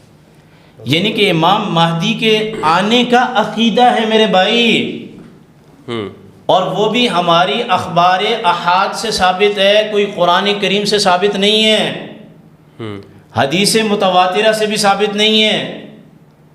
خبر واحد ابو داؤد شریف کی روایت ہے. خبر واحد اہل سنت کے نزدیک، شیعہ کے نزدیک میں مجھے پتہ نہیں ہے، وہ ان کا اپنا موقف ہوگا. اہل سنت کے نزدیک اخبار احاد جو کہ قائم مقام احادیث مشہورہ کے جس طریقے سے یہ بیان کر رہے ہیں کہ بھائی اہل سنت شدت سے انتظار کر رہے ہیں، اہل سنت کوئی شدت سے تو انتظار نہیں کر رہے. دنیا کا نظام اللہ نے چلانا ہے، وہ جیسے چلائے وہ اس کی مرضی ہے. وہ چاہے تو موسیٰ علیہ السلام کو ایک وقتی طور پر اس علاقے سے ہجرت کا حکم دے اور پھر فرعون کو غرق کر دے. وہ چاہے تو مدینہ المنورہ اپنے محبوب کو حکم دے کہ آپ ہجرت کریں، اور وہ چاہے تو 10 سال کے بعد بیت اللہ کی چابیاں اپنے محبوب کو دیں. اور محبوب چاہیں بھی کہ بھائی کیا کرنا ہے، محبوب اسی قبیلے کو چابیاں واپس لوٹا دیں. صحیح. سیدنا صدیق اکبر رضی اللہ تعالیٰ عنہ کے ہوتے ہوئے، حضرت عمر بن خطاب کے ہوتے ہوئے، حضرت عثمان بن عفان، مولا کائنات، ان 4 بڑے بزرگوں کے ہوتے ہوئے مکہ کی حکومت کس کو دی جا رہی ہے؟ 21 سال کے جوان کو دی جا رہی ہے. تو جو حکومت کا یہ بیان کر رہے ہیں کہ حکومت کے لیے یہ ہونا بھی ضروری ہے، یہ ہونا بھی ضروری ہے، وہ خلیفہ یہ ہو، اولو الامر میں سے ہو، تو میں ان سے یہ پوچھنا چاہتا ہوں کہ مکہ کا گورنر اسید بن عتاب کو نبی علیہ السلام نے مقرر کیا، 21 سال عمر ہے، حق بزرگوں کا بنتا تھا یا نہیں بنتا تھا؟ آج کے شیعہ اور اہل سنت کے حساب سے جو لڑائی چل رہی ہے وہ تو اللہ کی مرضی. صحیح. رسول اللہ نے 21 سال کے جوان کو بنایا ہے، گورنر بنایا. پھر دوسری بات یہ ہے، اچھا علامہ صاحب، قُلِ اللَّهُمَّ مَالِكَ الْمُلْكِ تُؤْتِي الْمُلْكَ مَن تَشَاءُ. یہاں تو اللہ نے یہ بات فرمائی ہی نہیں ہے کہ میں حکومت اس کو دوں گا. حکومت کے لیے آپ معصوم اور غیر معصوم ہونا کہاں سے بیان کر رہے ہیں؟ یہ کہاں سے آ گیا؟ اللہ تو کہہ رہا ہے کہ میں جس کو چاہوں حکومت عطا کر دوں. قرآن کی اس آیت سے میں آج یہ استنباط کرتا ہوں کہ صدیق اکبر کی حکومت اللہ کی دی ہوئی ہے، 4 بزرگوں کی، ان کی حکومت بھی اللہ کی دی ہوئی ہے، امام حسن کی حکومت بھی اللہ کی دی ہوئی ہے، اور امیر معاویہ رضی اللہ تعالیٰ عنہ کی حکومت بھی اللہ کی دی ہوئی ہے. یزید کی حکومت بھی اللہ کی دی ہوئی ہے بھائی. اللہ کی مرضی کے بغیر مچھر اور مکھی پر نہیں مار سکتے. لیکن اگلی بات یہ ہے کہ 3 سال کے اندر اندر یزید کا حاکم بننا اور ذلیل ہونا یہ دلالت کرتا ہے امیر معاویہ رضی اللہ تعالیٰ عنہ کی ولایت کے اعلی مقام پر درج فائز ہونے پر. کہ آپ نے مسجد نبوی کے منبر پر یہ دعا کی تھی, یا اللہ اگر یزید کو میں خلیفہ بنا رہا ہوں, یہ اگر میری منشا اور میری رضا کے اوپر پورا اترے تو اس کی حکومت کو تل دے دینا, ورنہ اس کو غرق کر دینا. غرق ہو گیا. اور غرق ہو گیا. وہ کیوں غرق ہوا؟ اس کو کسی نے غرق نہیں کیا, اس کو امیر معاویہ رضی اللہ تعالیٰ عنہ کی دعا نے غرق کیا ہے.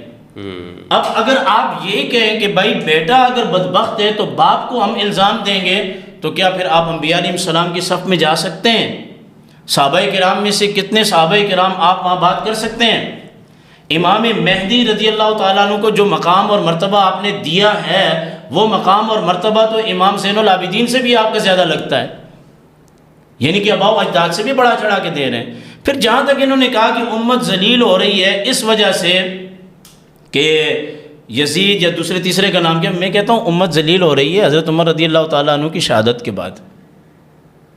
امت کی ذلت کا سبب ابو لؤلؤ فروز, وہ جو یہودی تھا نا, مجوسی تھا, جس کا آج بھی سنیں آپ تصحیح کرتے ہیں, سنیں کہیں مزار بنا ہوا ہے, پتہ نہیں بنا ہوا ہے یا نہیں ہوا, میں ایسی بات اس کا مزار بنا ہوا ہے, میں نے سنا اس کا مزار ایران میں ہے, لیکن وہ اس کو بند کیا ہوا ہے. وہ جو ایرانی حکومت ہے نا, ایرانی حکومت نے اس کو مقدس سمجھ کے بنایا ہوا ہے یا ذلیل سمجھ کے بنایا ہوا ہے؟ دیکھیں ایرانی جو ابھی موجودہ حکومت ہے اس سے پہلے بنا ہوگا. نہیں, ایک بات کر رہا ہوں, فرعون کی بھی باڈی بڑی ہے نا, لیکن یہ جو انقلابی حکومت آئی ہے انہوں نے اس کو بند کیا ہوا ہے. کیا سمجھ کے بند کیا ہوا ہے؟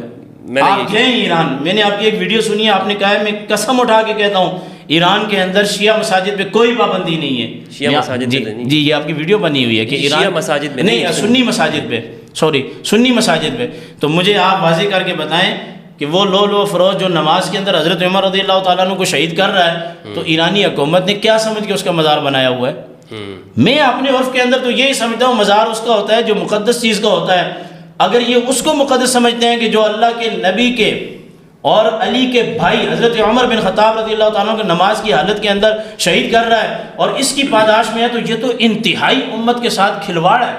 اچھا یہ موضوع سے ہم نکل رہے ہیں. نہیں نکل رہے, موضوع سے نکل رہے ہیں. امت اس دن ذلیل ہوئی ہے جس دن امت نے عمر بن خطاب کو شہید کیا ہے بے دردی کے ساتھ. یہ امت اس کے بعد جب شروع ہوئی عثمان ابن عفان کو شہید کیا بے دردی کے ساتھ, یہ اور ذلیل ہوئی. اس امت نے اس کے بعد جب مولا کائنات کے ساتھیوں میں سے, جیسے کہ بیان بعد میں وہ بگڑ گیا تھا, حافظ قرآن نے شہید کیا, یہ امت اور ذلیل ہوئی.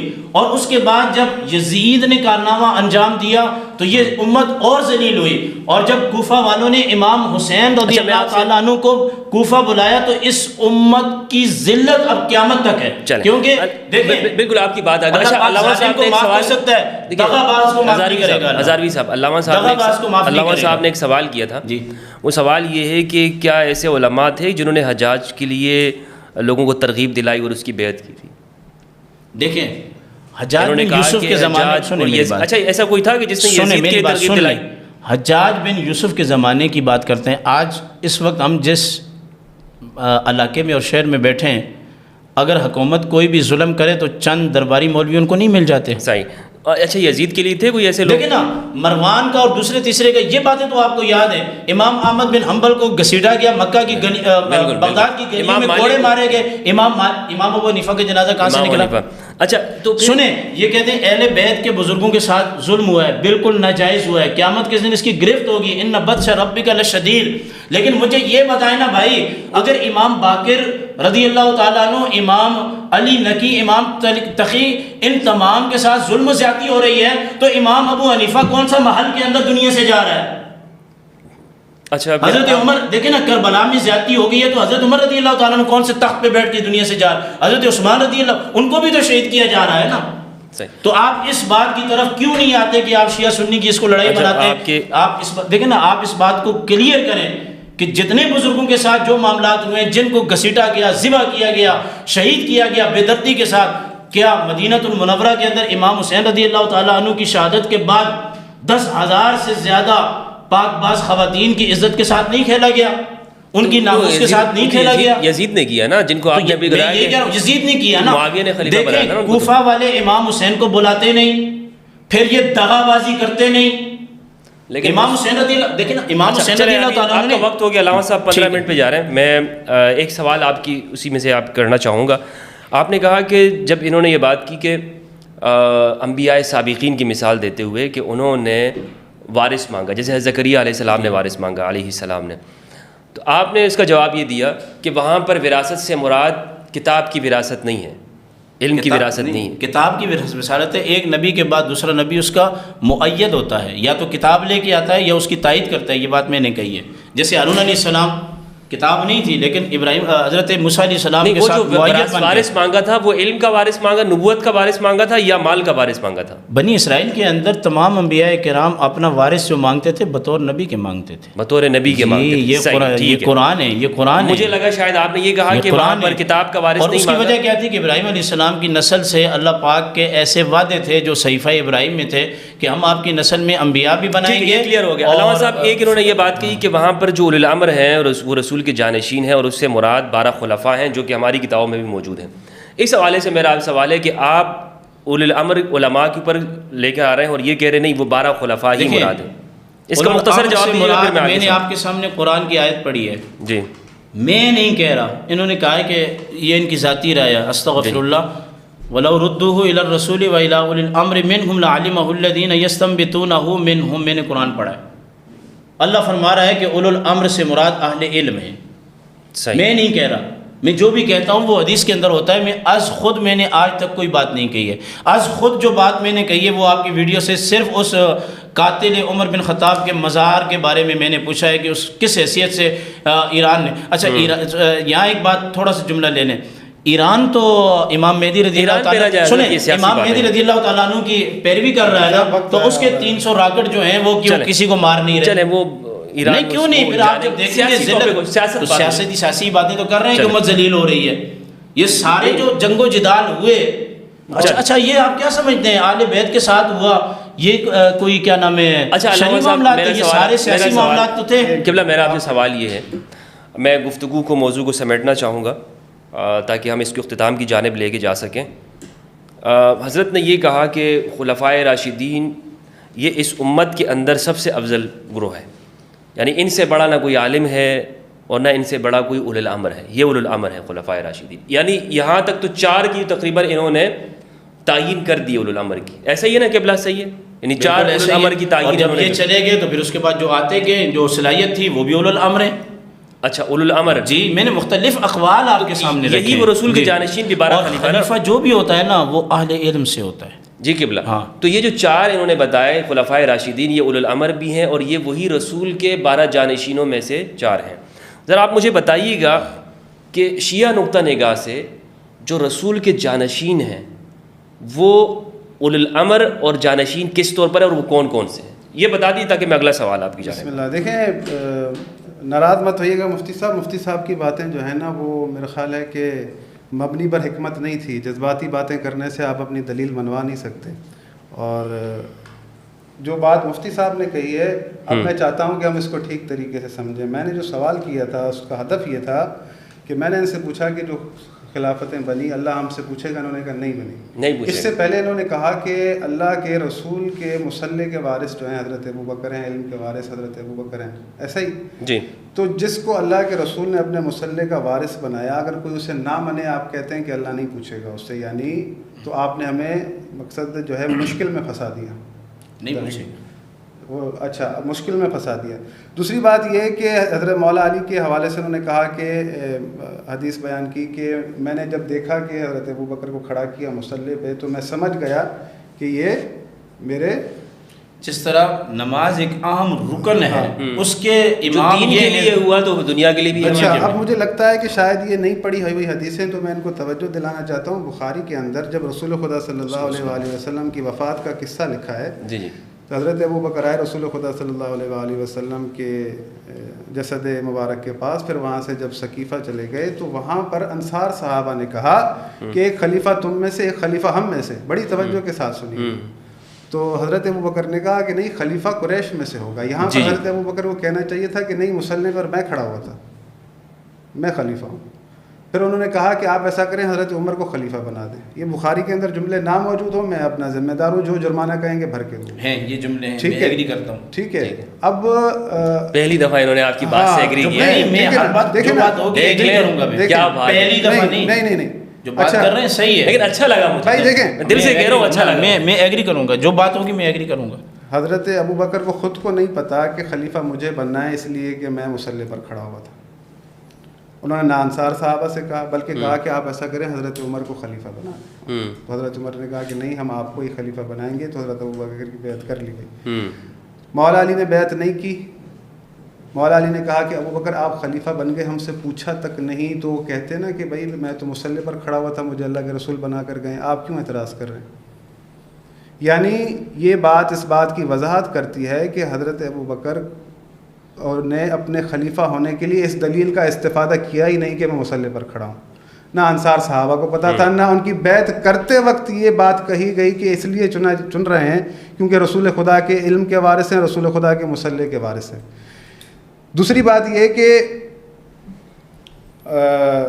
جب آپ ان کو علم کا وارث ٹھہرا رہے ہیں، کیونکہ اللہ کے رسول نے نہیں ٹھہرایا، نہ انہوں نے خود اس دلیل کو اپنے لیے استعمال کیا. یہ آپ نے ایک مطلب وہ اپنی سوچ سے بنا کر جو ہے نا ایک چیز پیش کر دی. جو حدیث پیش کی مولا علی سے، یہ بھی جو ہے نا بے سند حدیث پیش کی آپ نے. دوسرا یہ کہ آپ نے کہا کہ مولا علی کا جہاد جو ہے ان کے دور میں آپ صحیح سند سے نہیں دکھا سکتے کہ مولا علی نے کبھی کسی جہاد میں شرکت کی ہو.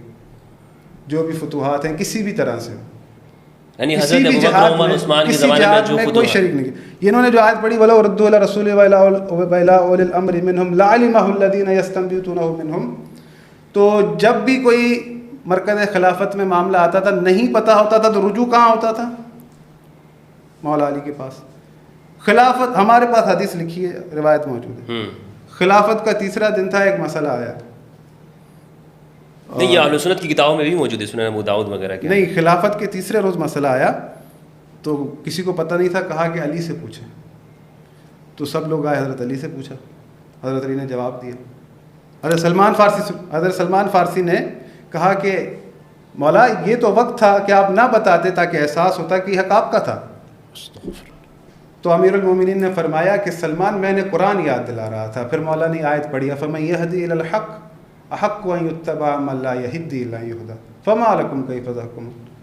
حق یہ ہے کہ جو حق کی طرف ہدایت کرے پیروی اس کی جائے، نہ کہ اس کی پیروی کی جائے جو خود محتاج ہدایت ہو. فما لکم کیف تحکمون، تم کیسی قضاوت کرتے ہو؟ مولا کہہ رہے ہیں میں ان کو قرآن یاد دلا رہا ہوں. آپ جو یہ ایک نئی چیز لے کر آ گئے کہ بھئی یزید کو بھی اللہ نے خلیفہ بنایا، فلاں کو بھی اللہ نے حکومت ملی، فلاں کو حکومت ملی. بات یہ ہے کہ اللہ نے ہمیں دنیا میں رپورٹ بنا کر بھیجا ہے. اللہ نے کب کسی کو روکا ہے کہ اگر کوئی کسی مسند کو حاصل کرنا چاہے اللہ کرنے نہیں دے گا؟ فرعون اگر بیٹھا تھا تخت و تاج حاصل کر کے، تو جو حاصل کرنا چاہتا ہے، یہ تو یزید نے بھی آیت پڑھی تھی کہ قل اللہم مالک الملک تؤتی الملک من تشاء وتنزع الملک ممن تشاء وتعز من تشاء وتذل من تشاء. نہیں، یہ تعز و تذل آگے خود پڑھ رہی ہیں. یہ میں جب یہ تو میں کہہ رہا ہوں نا، میں پڑھ رہا ہوں نا، یزید نے پڑھی. قرآن کی آیت پڑھنے میں کیا؟ یہ تو یزید نے بھی اپنی حکومت کے لیے پڑھی تھی کہ مجھے اللہ نے جو عزت دی ہے. میں نے ان میں کہا ہے کہ نبیوں کو بھی حکومت دی. آپ میری باری میں مت پڑھیں. استدلال کریں. یہ بی بی زینب سلام اللہ علیہ نے کہا کہ یہ اللہ کی طرف سے عزت نہیں ہے، بلکہ اللہ نے کہا ہے کہ ہم نے کافروں کو مہلت دے رکھی ہے، یہ مہلت ہے تیرے لیے. تو بھائی اللہ نے ہمیں ریوارڈ نہیں بنایا. اللہ رب العالمین فرماتا ہے وَلَوْ يُؤَاخِذُ اللَّهُ النَّاسَ بِمَا كَسَبُوا مَا تَرَكَ عَلَى ظَهْرِهَا مِن دَابَّةٍ وَلَكِنْ يُؤَخِّرُهُمْ إِلَىٰ أَجَلٍ مُّسَمًّى فَإِذَا جَاءَ أَجَلُهُمْ فَإِنَّ اللَّهَ كَانَ بِعِبَادِهِ بَصِيرًا. اللہ اگر لوگوں کو ان کے اعمال کی وجہ سے پکڑتا تو پورے روئے عالم میں نہ کسی چرند کو چھوڑتا نہ پرند کو چھوڑتا، پر دنیا چل ہی نہ پاتی. اللہ نے تمام کے تمام معاملات کو مؤخر کہاں رکھا؟ قیامت کے لیے.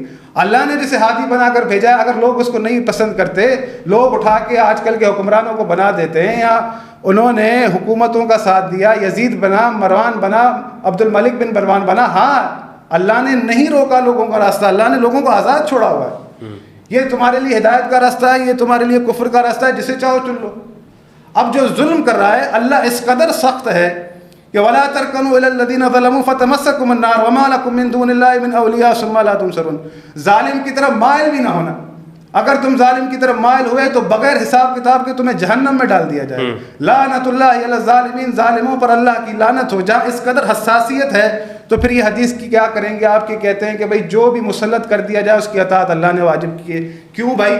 اللہ کے رسول محمد مصطفیٰ حضرت آدم سے لے کر تمام نبیوں کے وارث اتنی مشقتیں اٹھائی، اتنے مشکلات کاٹی، اتنی زحمتیں اٹھائیں، دین اسلام پہنچایا لوگوں کے پاس. اب رسول کہہ کر جا رہے ہیں جو تم پر مسلط ہو جائے اس کی اطاعت کرنا.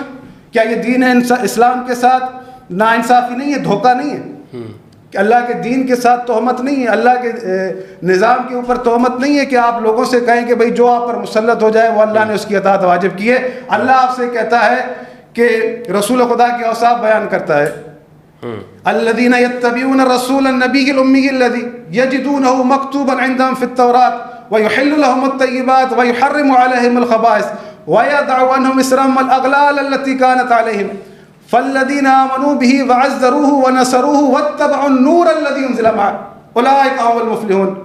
کہ یہ نبی وہ ہے کہ جس کے اوصاف تورات و زبور میں لکھے ہوئے تھے. وَيُحِلُّ لَهُمُ الطَّيِّبَاتِ، تمہارے لیے پاک طیب چیزوں کو حلال کرتا ہے. وَيُحَرِّمُ عَلَيْهِمُ الْخَبَائِثَ، اور تمہارے لیے خبیث چیزوں کو حرام کرتا ہے. رسول خدا فقط اس لیے مبعوث نہیں ہوئے کہ آپ کو آ کے کہیں کہ بھئی مٹن کھا لینا اور فلاں گوشت نہ کھانا، یا چکن کھا لینا، یہ پرندہ کھانا اور یہ نہ کھانا. رسول خدا آپ پر تمام وہ چیزیں حرام کرنے آئے ہیں کہ جس کو اللہ نے روکا ہے. اللہ نہیں چاہتا کہ آپ کسی ظالم کی اطاعت کریں. آپ کہہ رہے ہیں کہ اس کی اطاعت اللہ نے واجب کی ہے. یعنی اللہ پر بہتان، اللہ کے رسول پر بہتان. اللہ کے رسول کی ساری زحمتیں جو ہے آپ نے جو ہے پانی میں ملا دی. اللہ کہہ رہا ہے کہ فالذین آمنوا، اس پر ایمان لاؤ، وعزروه، اس کی عزت کرو، ونصروه، اس کی مدد کرو، واتبعوا النور الذی انزل معه، اور اس نور کی اتباع کرو جو محمد کے ساتھ نازل ہوا ہے. قرآن اللہ کے رسول کے اوپر نازل ہوا ہے، ساتھ نہیں آیا. اللہ کے رسول کے لیے اللہ کہہ رہا ہے کہ جو محمد کے ساتھ نور آیا اس نور کی اتباع کرو. اللہ کے رسول وہ نور جو آپ کو دے رہے ہیں وہ ہے کہ ترکت فیکم الثقلین. آپ کہہ رہے ہیں کہ نہیں جو ظالم مسلط ہو جائے اس کی اطاعت اللہ نے واجب کی ہے. یہ ایک دھوکہ نہیں ہے دین اسلام کے ساتھ. آپ مفتی یہ فیصلہ کریں، انصاف سے بتائیں. صحیح. اللہ کہہ رہا ہے نور کی اتباع کرو. آپ ظالم کی اطاعت کروا رہے ہیں، فاسق و فاجر کی اطاعت کروا رہے ہیں. دین مظلومیت پہ، اسلام پہ ہم نہ روئیں. میں تو کہتا ہوں کہ بھائی جو شیعہ روتے ہو نا، کہتے ہو یا حسین، اب تم کہا کرو یا اسلام، واہ قرآن، کہ قرآن کے مخالف عقیدے جو ہے بیان کیے جاتے ہیں. قرآن کی مظلومیت پر بھی ایک جو ہے نا وہ اپنے سینے پر تھپڑ مارے. اچھا انہوں نے یہ دیکھیں کہاں قرآن اور قرآن کے مخالف عقیدے. آپ اپنی باتوں میں خود جو ہے پھنس رہے ہیں. جس کو آپ رسول خدا کے مصلح کا وارث ٹھہرا رہے ہیں، پھر کہہ رہے ہیں اللہ پوچھے گا بھی نہیں. اچھا یہی سوال انہوں نے کیا بھی تھا کہ سب نبیوں میں تو آپ نبوت و وراثت مان رہے ہیں کہ نبوت وراثت کے طور پر، لیکن رسول اللہ صلی اللہ علیہ وآلہ وسلم نہ ان کے والد نبی ہیں نہ ان کی اولاد نبی. میں نے جب آیت پڑھی تھی اس میں ذریت کا لفظ کہا تھا، انہوں نے توجہ نہیں کی. قرآن کی آیت یہ کہہ رہی ہے کہ نبی کا بیٹا مستقیم بناتے ہیں یا نبی کا بھائی مستقیم بناتے ہیں فوراً، یا ذریت میں آگے چل کے بناتے ہیں. آپ پوری آیت پڑھیں. وَوَهَبْنَا لَهُ إِسْحَاقَ وَيَعْقُوبَ كُلًّا هَدَيْنَا وَنُوحًا هَدَيْنَا مِن قَبْلُ وَمِن ذُرِّيَّتِهِ دَاوُودَ وَسُلَيْمَانَ وَأَيُّوبَ وَيُوسُفَ وَمُوسَىٰ وَهَارُونَ وَكَذَلِكَ نَجْزِي الْمُحْسِنِينَ. تو اس اعتبار سے تو رسول اللہ صلی اللہ علیہ وَزَكَرِيَّا وسلم ابراہیم کے وَيَحْيَىٰ وارث وَعِيسَىٰ وَإِلْيَاسَ كُلٌّ مِّنَ الصَّالِحِينَ وَإِسْمَاعِيلَ وَالْيَسَعَ وَيُونُسَ وَلُوطًا وَكُلًّا فَضَّلْنَا عَلَى الْعَالَمِينَ وَمِنْ آبَائِهِمْ وَإِخْوَانِهِمْ وَذُرِّيَّاتِهِمْ وَاجْتَبَيْنَاهُمْ وَهَدَيْنَاهُمْ إِلَىٰ صِرَاطٍ مُّسْتَقِيمٍ وَلَقَدْ أَرْسَلْنَا نُوحًا وَإِبْرَاهِيمَ وَجَعَلْنَا فِي ذُرِّيَّتِهِمُ النُّبُوَّةَ وَالْكِتَابَ فَمِنْهُم مُّهْتَدٍ. یہ ذریت کا لفظ دہرایا تھا میں نے، مفتی صاحب نے نہیں سنا اور بلا وجہ کا اشکال کیا. حضرت میں نے لکھا ہوا بھائی بات یہ ہے کہ آپ اسلام کے مخالف جائیں گے تو ہم آپ سے کہیں گے کہ آپ قرآن کے مخالف جا رہے ہیں. یہ اسلام نہیں ہے کہ آپ لوگوں سے کہیں کہ رسول خدا بڑی بہتان ہے، جھوٹی حدیث ہے. رسول خدا صلی اللہ علیہ وآلہ وسلم نے آپ کو حسن دیے تھے، رسول خدا نے آپ کو حسین دیے تھے. یہ نظام اس طرح سے نہیں ہے کہ آپ جو ہے اس کو بنا رہے ہیں کہ بھئی یہ سب اللہ کی طرف سے ہے. تو بھئی اللہ نے کس کا راستہ روکا ہے؟ اللہ نے تو فرعون کا راستہ نہیں روکا، اللہ نے نمرود کا راستہ نہیں روکا. اچھا اللہ نے تو ان کو بھی دولت دی ہے. انہوں نے جو یہ دعویٰ کیا کہ سب سے زیادہ افضل ہے، آپ بتائیں کہ آپ کے نزدیک افضلیت کا معیار کیا ہے؟ افضلیت کا معیار قرآن ہے. قرآن جو میزان دیتا ہے اس میزان پر تول لیں علی کو بھی اور اس کے جس کو آپ تولنا چاہیں. میزان ہے قرآن پر تولنا. آپ ثابت کر کے دکھا دیں کہ امیر المومنین سے بڑھ کر کوئی عالم ہو. مفتی صاحب نے دلیل دی تھی، مجھے آج تک ہنسی آتی ہے کہ کیا دلیل دی مفتی صاحب نے.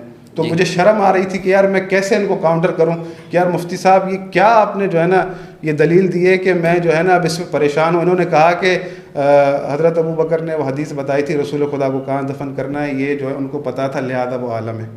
ارے بھائی بخاری اٹھا کے دیکھ لو, کتاب العلم, حضرت ابو موسیٰ اشعری آئے حضرت عمر کے دروازے پر 3 بار بلایا, دستک دی, کوئی جواب نہیں آیا, لوٹ گئے. تو حضرت عمر نے اپنے غلام سے کہا کہ دیکھو کون تھا, حدیث نہ موجود ہو میں ذمہ وار ہوں. کہا ابو موسیٰ اشعری لوٹ گئے, کہا بلا کے لاؤ. کہا تم آئے لوٹے کیوں؟ کہا میں نے رسول خدا سے سنا ہے کہ 3 بار کسی کو بلاؤ کوئی جواب نہ آئے گھر سے تو لوٹ جاؤ. کہا اس کے اوپر گواہ لے کر آ ورنہ تجھے کوڑے ماروں گا. حضرت ابو موسیٰ اشعری گئے, حضرت ابو سعید خدری کو لے کر آئے, نہ موجود ہو جرمانہ لے لینا میرے سے. نہیں آپ تصدیق ہے, بولنے دیں, نہ موجود ہو مجھ سے جرمانہ لے لینا. وہ گئے وہاں پر, انہوں نے جا کر کہا سہمی حالت میں ڈرے ہوئے تھے کہ یار تم نے یہ حدیث سنی ہے کسی سے, بس تم نے یہ حدیث سنی ہے کہ رسول خدا نے فرمایا تھا 3 بار اگر کسی کے دروازے پر جاؤ تو میری چل کے گواہی دو. جب انہوں نے گواہی دی تو حضرت عمر نے کہا کہ تو گواہ لے آیا ورنہ تجھے میں تیری خبر کوڑوں سے لیتا. ٹھیک ہے, آپ کتاب التیمم پڑھیں. حضرت عمر سے پوچھا گیا کہ بھائی جب پانی نہ ہو تو کیا کریں, تو انہوں نے کہا پانی کا انتظار کرو. اب ان کو تیمم کا نہیں پتا تھا تو کیا مقصد جو جانتے تھے نہیں ہے. کتاب التیمم میں یہ روایت نہیں ہے, حضرت عمر کو تیمم کا پتہ نہیں تھا. جھوٹ بول رہے ہیں یہاں پہ بیٹھ کے, ابھی لے آئے آپ کے پاس, آپ حضرت جھوٹ بول رہے ہیں. کتاب التیمم نہیں, ایسی باتیں نہیں کریں گے, نہیں جو بات کریں گے آپ ذمہ داری سے کریں. یہ جھوٹ بول رہے ہیں, نہیں جھوٹ بول رہے ہیں, آپ جھوٹ بول رہے ہیں, لے آئے, یہ غلط بول رہے ہیں یار یہاں پہ بیٹھ کے. کتاب التیمم, حضرت عمر کو تیمم کا پتہ نہیں تھا, کیا باتیں کر رہے ہیں یہاں پہ بیٹھ کے. نہیں بخاری میں کھول کے دکھائیں, ایک منٹ, اگر ہوگا تو اگر مگر کو چھوڑو یار, نہیں پھر کیا آپ نہیں مانیں گے؟ آپ کبھی بولتے سنیں, عمار بن یاسر اور یہ حدیث بے سند ہے, جس کی مجھے سند بتائیں. آپ لکھ کر دیں, اگر دیکھیں گے تو کیا کریں گے؟ نہیں آپ مجھے, آپ کہتے ہیں یہ ضعیف ہے, یہ فلاں ہے, آپ کو سند کا ہی پتہ نہیں ہے. کتاب التیمم میں کل پرسوں پڑھا کے آیا ہوں, اس میں ہے ہی نہیں ہے یہ روایت. کتاب العلم یا کتاب حدیث اور کتاب العلم میں بھی نہیں ہے یہ روایت. کوئی بھی ہو, چلے یہ روایت اس جو عمار بن یاسر اور حضرت عمر کے اختلاف کی جو تیمم کی, نہیں مجھے بتائیں, روایت تو موجود ہے. نہیں حضرت عمر کو تیمم کا پتہ نہیں تھا. آپ نے بھی علامہ غلام رسول سعیدی صاحب سے بخاری شریف پڑھی ہے, آپ نے پڑھی ہے یہ روایت, حضرت عمر کو تیمم کا پتہ نہیں تھا. نہیں اختلاف ہوا تھا, ان کو بولے بات ٹھیک طریقے سے کریں. اختلاف ہوا تھا. نہیں آپ کہہ رہے ہیں پتہ نہیں تھا یار, ایسی باتیں کر رہے ہو. عمر کا مسئلہ الگ تھا. نہیں دیکھیں آپ دیکھیں بات طریقے سے کریں, شائستگی سے کریں. آپ بھائی بالکل شائستگی سے کر رہا ہوں, میں تو وہ بات کر رہا ہوں کہ بھائی ان سے ان کو آپ کا مسئلہ یہ ہے کہ آپ ہمارے سے گفتگو کر نہیں سکتے. صحابہ کرام پر تبرہ کرتے ہیں آپ. نہیں آپ نے مولا علی کے لیے کہا کہ ان کو حدیث پتہ نہیں تھی تو میں نے اس طرح اعتراض کیا تھا. یار ہمارا کتنا ذکر بڑا ہے, آپ کیسے یار لکھا ہوا دکھا رہا ہوں آپ کو حدیث کے اندر. یار آپ نہیں آپ یہ بات نہیں کرتے. مفتی صاحب کتاب التیمم میں دکھائیں مجھے کہاں لکھا ہوا ہے, آپ کے پاس دلیل نہیں ہے تو آپ جو ہے نا یہ طریقہ اختیار کرتے نا ڈیبیٹ کے اندر, پھر ہی مسئلے مسائل ہوتے ہیں. آپ کو اصل میں شروع سے کوئی مسئلہ ہوا ہے آج؟ کوئی مسئلہ نہیں مسئلہ ہے. بالکل جو بات ہے مسئلہ ہے بھائی, سیدھی بات ہے, اہل بیت علیہ السلام کی برتری سے بڑھ کر آپ کے اندر جب اتنی ہمت نہیں ہے, اللہ مجھے بھی دیکھ رہا ہے. ہم نے آج صرف یہ کہا ہے لو الفروز کا تم نے مزار بنایا ہوا ہے, آپ بخاری ہو گئے نہیں, بخاری آپ ہائپر نہیں ہوئے, اصلیت دکھائی نہیں یار, چھوڑو. میں ان کے بیچ میں آپ حکومت کے بارے میں کر رہے ہیں, حضرت عمر کے علم کے بارے میں ہماری گفتگو ہی نہیں ہے آج. کیسی بات کر رہے ہیں؟ مولا علی کے علم کیوں دلیل دے رہے تھے؟ نہیں کوئی گفتگو ہی نہیں ہے. آپ نے دلیل دی تھی تو میں نے دلیل دی. مولا علی ہماری سار آنکھوں پہ صحابہ اہل بیت. آپ کا مسئلہ یہ ہے کہ آپ ہمارے ساتھ بیٹھتے ہیں, جواب نہیں دے پاتے. اللہ اور اس کے رسول پہ بات. آپ کے دلوں کو بھی جانتا ہے, میرے دل کو بھی جانتا ہے. آپ کے دل کو بھی جانتا, میں بھی جانتا ہوں. نہیں آپ نہیں جانتے, اچھے طریقے سے جانتا ہوں. آپ نے کتاب التیمم میں نہیں, یہ غلط بات ہے. بیچ میں میں بولا آپ ہائپر ہو گئے, آپ بولے جا رہے ہیں. نہیں آپ میرے بارے میں الٹے سیدھے الفاظ بولیں گے, میں بولوں گا. آپ مولا علی کے بارے میں بول رہے تھے, اس ٹائم کچھ نہیں تھا. مولا علی کے لیے کچھ بھی نہیں بولا میں نے. آپ نے کہا تھا کہ ان کو حدیث پتہ نہیں تھی. کچھ بھی نہیں بولا میں نے. آپ ان کی ریکارڈنگ اٹھا لیں, اگر نہ ہو تو پھر کہیے. انہوں نے کہا تھا حضرت علی کو حدیث کا نہیں پتا تھا, تو وہاں پر میں نے کوئی ریئیکشن دیا.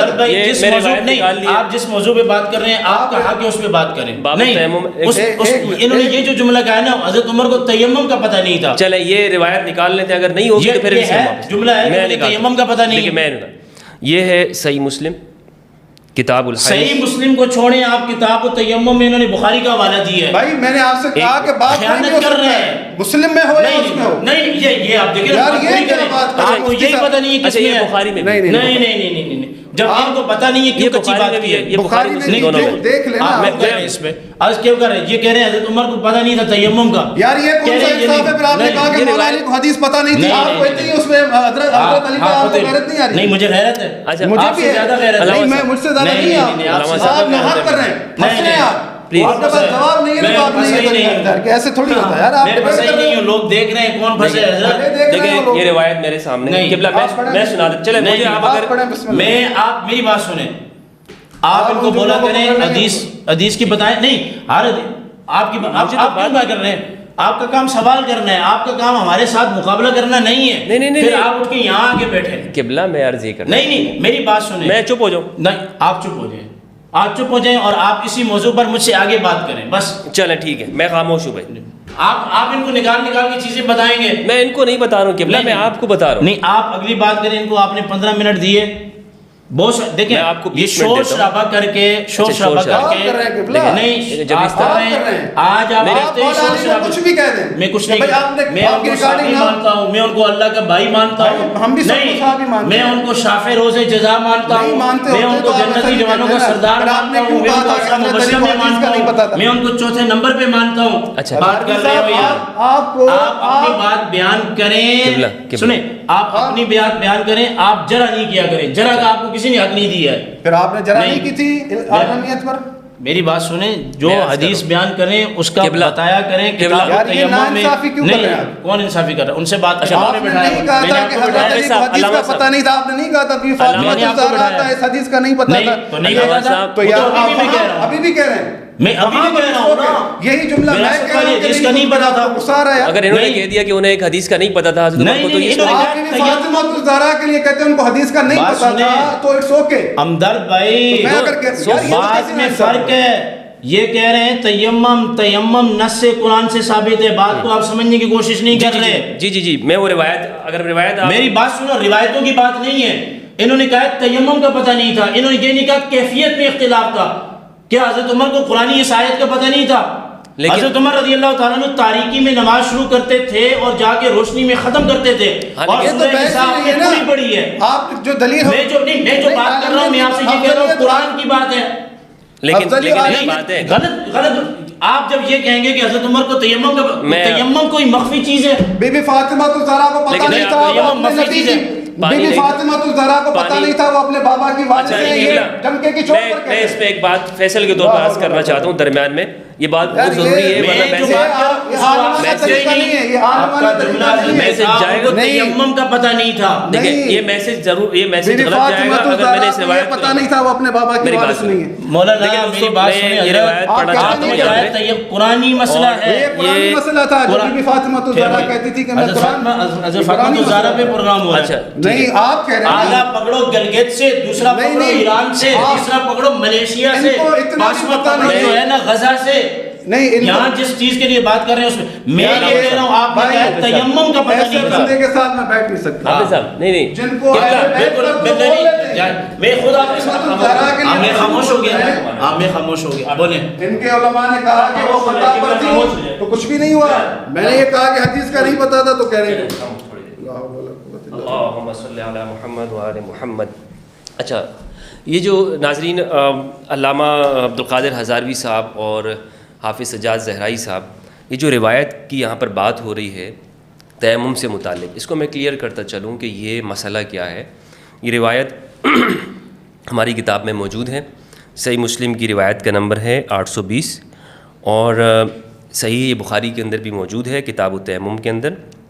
شعبہ سے روایت ہے، وہ کہتے ہیں کہ ہمیں حکم نے بیان کیا، انہوں نے سعید بن عبد الرحمن بن ابزہ سے، انہوں نے اپنے والد سے کہ ایک آدمی حضرت عمر رضی اللہ تعالیٰ عنہ کے پاس آیا.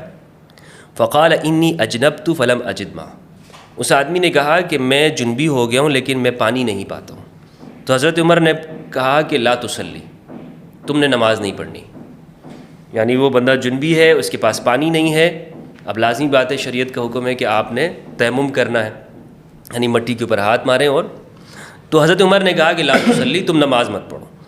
عمار بھی وہاں موجود تھے. انہوں نے کہا، عمار بن یاسر رضی اللہ تعالیٰ عنہ، انہوں نے فرمایا اما تذکر یا امیر المؤمنین، اے امیر المؤمنین حضرت عمر رضی اللہ تعالیٰ عنہ، کیا آپ کو یاد نہیں اذ انا وانت فی سریۃ، کہ جب آپ اور میں ایک جنگ میں تھے، فاجنبنا فلم نجد ماء، ہم وہاں پر جنبی ہو گئے تھے، یعنی ہم پر غسل فرض ہو گیا تھا اور ہم نے وہاں پانی نہیں پایا تھا، فاما انت فلم تصلی، آپ کی بات جہاں تک ہے تو آپ نے نماز نہیں پڑھی، واما انا، اور جہاں تک میری بات ہے تو میں نے کیا کیا تھا، فتمعقت فی التراب وصلیت، تو میں نے مٹی کے اندر اپنے آپ کو لوٹ پوٹ کر لیا تھا، جیسے پوری مٹی کے اندر اپنے آپ کو جیسے رول کر لیا تھا میں نے اپنے آپ کو، وصلیت، اور میں نے نماز پڑھی تھی۔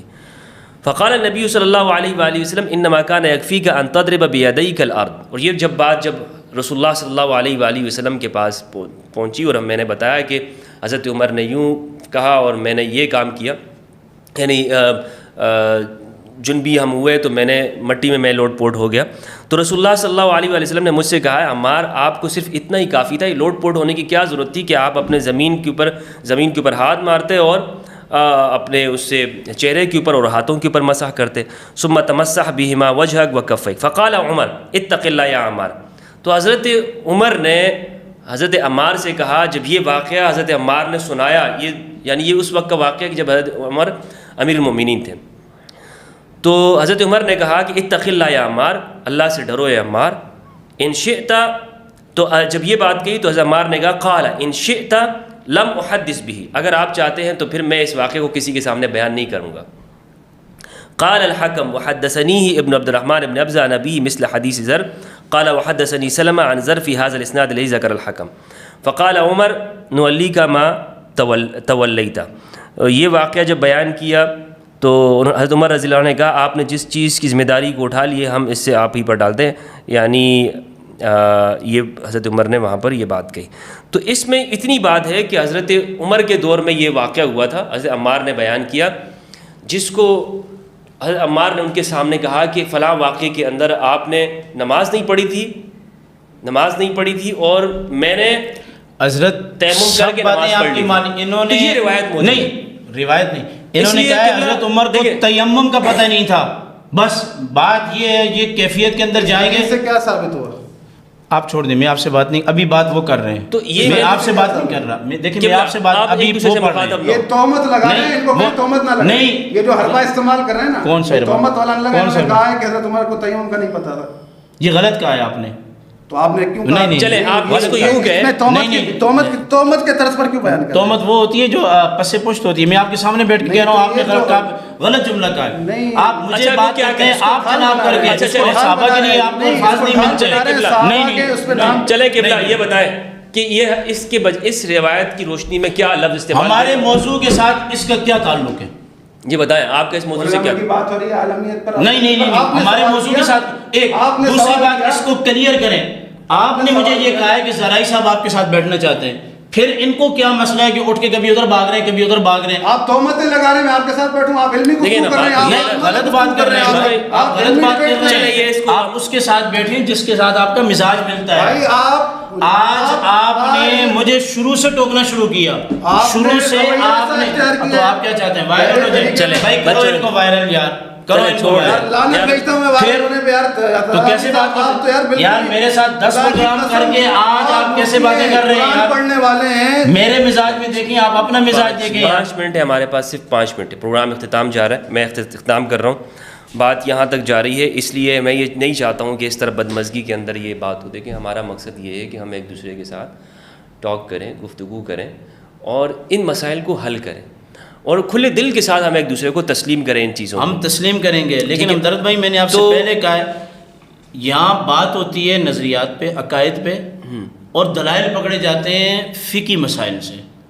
تیمم کا مسئلہ عقیدے کے ساتھ کوئی نہیں ہے، فقہی مسائل ہیں۔ میں نے پچھلے پروگرام میں بھی آپ کے جو بیان کیے، میں نے یہی کہا ہے کہ دیکھیں آپ، اچھا چلے مجھے اس روایت کے بارے میں بتا دیں، جو بھی مسلط کر دیا جائے اس کی اطاعت واجب ہے؟ جی، جو بھی مسلط کر دیا جائے اس کی اطاعت واجب ہے؟ جو بھی اس مسلط کر دیا نہیں جائے، حدیث کے اندر یہ بھی ہے کہ جس کی بیعت اولو الحل والعقد کریں۔ اولو الحل والعقد، جی، مولا کائنات نے آپ کے پاس یہ نہج البلاغہ پڑھی ہوئی ہے، جب امیر معاویہ رضی اللہ تعالیٰ عنہ کو خط لکھا تھا تو اسی کتاب میں یہ جو آپ کے سامنے پڑھی ہے، تو وہ جو روایت کا کیا بنے گا؟ مجھے پوری بات روایت بیان کرنے دیں۔ مولا کائنات نے ان سے یہ کہا تھا کہ آپ میری بیعت کریں، کیونکہ میری بیعت انہوں نے کی ہے جنہوں نے حضرت عمر اور حضرت سیدنا صدیق اکبر کی بیعت کی ہے۔ جی بالکل۔ تو بھائی آپ اس بات کو کیوں نہیں سمجھتے کہ خلیفہ لفظ مطلق ہے، اس کی صفت اس کے ساتھ متقی اور پرہیزگار اور عالم بھی آئے گی، اور اس کی صفت جو ہے فاسق اور فاجر بھی آئے گی؟ آپ کیوں چیزوں کو متعین کر کے ایک راہ متعین کر کے اس پہ بات نہیں کرتے؟ یہ روایت ہے، یہ جو سوال انہوں نے اٹھایا نا، کتاب سنن نسائی اور حدیث کا نمبر ہے 4197۔ اس میں وَلَوْ اسْتُعْمِلَ عَلَيْكُمْ عَبْدٌ حَبَشِيٌّ يَقُودُكُمْ بِكِتَابِ اللَّهِ فَاسْمَعُوا لَهُ وَأَطِيعُوا، امیر بنا دیا جائے یعنی مسلط کر دیا جائے، اس کو تمہارے اوپر ڈال دی یعنی مسلط۔ یہ میں نے آپ کے کیا نام ہے ایک پروگرام میں نے یہ شرط بیان کی ہے کہ حاکم وقت جو ہوتا ہے اس کو تسلط ضروری ہے، یہ تو شیعہ کے نزدیک بھی ہے، کنٹرول ضروری ہے اس کو، بزدل اور کمزور تو حاکم بن ہی نہیں سکتا۔ تو یزید بھی پھر ہمارے اوپر امیر ہے، بالکل تو امیر فاسق امیر ہے نا، اور یزید کو جب امیر بنایا تھا تو کیا اس وقت اس کی کنڈیشن یہی تھی؟ وہ اسی طرح فاسق اور فاجر تھا۔ آپ کو یہ باتیں تو ٹھیک ہے، آپ بھی ان کے ساتھ مل کے یہاں بات کر رہے ہیں، مجھے بات سنیں۔ یزید کو جب بنایا تو امام حسین رضی اللہ تعالیٰ عنہ نے بیعت نہیں کی، بات کریں نا پھر اس پہ تھوڑا سا موقع دیں مجھے، انہوں نے ٹائم لے لیا تھا، مجھے موقع دیں نا۔ بالکل آپ کی وقت۔ مدینہ المنورہ کے اندر جن لوگوں نے یزید کی بیعت نہیں کی ان میں سے ایک تھے عبد الرحمن بن ابی بکر، جن کے بارے میں بعض روایات میں ہے کہ امیر معاویہ رضی اللہ تعالیٰ عنہ نے ان سے سختی سے کلام بھی کیا تھا۔ حضرت علی پاک رضی اللہ تعالیٰ عنہ کا خون محمد بن حنفیہ رضی اللہ تعالیٰ عنہ نے یزید کی بیعت کی ہے، امام حسین نے نہیں کی۔ تو قوم کو کیوں نہیں بتا دینا چاہتے مجھے کہ علی پاک کی وہ اولاد جس کے اندر فاطمہ کا دودھ ہے، یہ بخاری شریف میں محمد بن حنفیہ نے بیعت کی ہے۔ جی ہماری کتابوں میں، آپ کی کتابوں میں نہیں۔ پھر آپ اپنی کتاب ہمارے سامنے کیوں پیش کر رہے ہیں؟ یہ تو ہے آپ کے سامنے پیش کر رہا ہوں۔ اچھا پھر میں آپ کی پیش کروں؟ نہیں، مقصد یہ کہ بیعت والا معاملہ جب ہم کہتے ہیں کہ بھائی سنیں نا، مجھے دیکھیں پھر بول رہے ہیں یہ بات، سنیں محمد، مجھے بات کر دیکھیں پھر زیادتی ہے یہ۔ زارعی صاحب میں اٹھ کے بھاگوں گا نہیں، میں اٹھ کے بھاگوں گا نہیں، میں بڑا تحمل والا بندہ ہوں۔ کہ جو محمد بن حنفیہ نے بیعت کی ہے وہ کہاں ہے لکھا ہے؟ دکھائیں ذرا۔ اچھا محمد بن حنفیہ رضی اللہ تعالیٰ عنہ سے دکھائیں، سن لینا پوری بات سنیں۔ ایسے تھوڑی ہوگا یار۔ محمد بن حنفیہ رضی اللہ تعالیٰ عنہ نے بیعت نہیں کی، عبد الرحمن بن ابو بکر نے بیعت نہیں کی، سن لیں، حنفیہ نے نہیں کی۔ محمد بن حنفیہ رضی اللہ تعالیٰ عنہ نے یزید کی بیعت کی ہے۔ کہاں ہے؟ دکھائیں ان سے کہاں لکھا ہے؟ آپ مجھے بات مکمل کرنے دیں، مجھے بات مکمل کرنے دیں۔ تو کیسے ہوگا؟ میرے ٹائم میں کیوں بول رہے ہیں؟ نہیں آپ دکھائیں نا، میں کہہ رہا ہوں حضرت آپ کے اندر اٹدرمی نہیں ہے؟ نہیں آپ میں ایسے کیسے جانا؟ آپ کو موقع ملے گا آپ بات کریں۔ نہیں تو میں تو چاہ رہا ہوں آپ دکھا دیں تو میں آپ کی طرف۔ چلیں یہ انہوں نے پیش نہیں کی، یہ آپ نے بخاری کا آپ ان سے طلب کر لیں، سن لیں میری بات مکمل، یہ نہیں ہونی۔ نمبر بتا دیں۔ محمد بن حنفیہ رضی اللہ تعالیٰ عنہ نے یزید کی بیعت کی ہے، اس کا نمبر کوئی ریفرنس؟ سن لیں پوری بات سنیں، سنیں میری پوری بات، مجھے ریفرنس بتا دیں، پوری بات سنیں۔ طبقات ابن سعد کے اندر بڑی تفصیل ہے اس کی، آپ خود جانتے ہیں۔ حضرت جو ابن سعد ہے نا وہ بخاری سے نقل کرتا ہے۔ اچھا یار ایک منٹ مجھے بولنے دیں یار، میں نتیجہ کیا نکال رہا ہوں؟ آپ آگے اپنی گفتگو جاری رکھیں۔ عبد الرحمن بن ابو بکر نے بیعت نہیں کی یزید کی، مکہ شریف تشریف لے گئے تھے۔ محمد بن حنفیہ رضی اللہ تعالیٰ عنہ نے یزید کی بیعت کی ہے۔ عبداللہ ابن زبیر رضی اللہ تعالیٰ عنہ نے یزید کی بیعت نہیں کی۔ جی عبداللہ ابن زبیر نے، جی عبداللہ ابن عباس رضی اللہ تعالیٰ عنہ نے بھی جو ہے وہ یزید کی بیعت نہیں کی۔ عبداللہ ابن عمر کے بارے شروع سے نہیں کی تھی یا واقعہ کربلا کے بعد انہوں نے نہیں کی تھی؟ نہیں شروع سے نہیں کی، میں یہ وہ شروع سے نہیں کی۔ ہاں یہ وہ اشخاص بتا رہا ہوں۔ ایسا کیوں ہے کہ بھائی شروع سے تو آپ کہا کہ وہ ٹھیک ٹھاک آدمی تھا پھر بھی یہ بیعت نہیں کر رہے؟ اس میں آپ کی تو کام کی بات ہے نا، آپ سن لیں گے تو زیادہ اچھا نہیں ہوگا، کیوں ٹوکتے ہیں بار بار؟ چلیں میرے کام کی بات ہے، چلیں۔ اچھا دیکھیں، محمد بن حنفیہ نے بیعت کر لی، عبداللہ ابن عمر نے بیعت کر لی، عمر پاک کے صاحبزادے نے بھی بیعت کی یزید کی۔ اچھا ابتداءً علی پاک کے صاحبزادے نے بھی بیعت کی، محمد بن حنفیہ نے۔ صحیح، میں نے لکھ لیا. لکھ لیا. جی جی. اگر یزید کی بیعت نہیں کی ڈنکے کے چوٹ پر تو اولاد فاطمی نے نہیں کی، جسے حسین کہتے ہیں. اور اگر ڈھنکے کی چوٹ پر بیعت نہیں کی تو عبد الرحمن بن ابی بکر نے نہیں کی، جی نہیں کی. جس کو صدیقی خون کہتے ہیں. جب یہ معاملہ ہو گیا تو یزید نے کوشش کی کہ ابو بکر کا بیٹا بھی میرے ہاتھوں میں ہاتھ دے. یزید نے کوشش کی. جی جی. اور یزید نے یہ بھی کوشش کی کہ امام علی مقام بھی میرے ہاتھوں میں ہاتھ دے. بالکل بالکل. دباؤ بھی ڈالا، سب چیزیں ہوئیں. وہ اسی طرح دشمن تھا ان بزرگوں کا بھی. عبداللہ ابن زبیر کو تو اس نے کس بے دردی کے ساتھ معاملات ہوئے وہ آپ کے سامنے ہی ہیں. اب کیا ہوا کہ عبد الرحمن بن ابی بکر مدینہ سے مکہ، حضرت محمد بن حنفیہ تو اس طرف چلے گئے. یہ جو رہے ہوئے صحابہ تھے یہ مدینہ میں سکون کے ساتھ زندگی گزار رہے تھے، سکون کے ساتھ. یزید بار بار یہ خطوط لکھتا تھا کہ ان سے کہیں کہ مجھ سے آ کے ملیں. یہ ملنا نہیں چاہتے تھے. اتنے میں کوفہ سے خطوط آئے کہ آپ کوفہ آئیں، ہم آپ کی بیعت کرنا چاہتے ہیں. ٹھیک ہے. بات کو تحمل سے سنیے گا. امام علی مقام کوفہ تشریف لے گئے.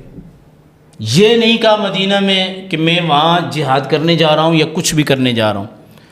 حضرت عبداللہ بن زبیر نے اور عبداللہ ابن عباس نے یوں ہاتھ جوڑے کہ خدا کی قسم کوفہ والوں نے آپ کے باپ کا ساتھ نہیں دیا، آپ کے بھائی کا ساتھ نہیں دیا، آپ کا ساتھ کبھی نہیں دیں گے.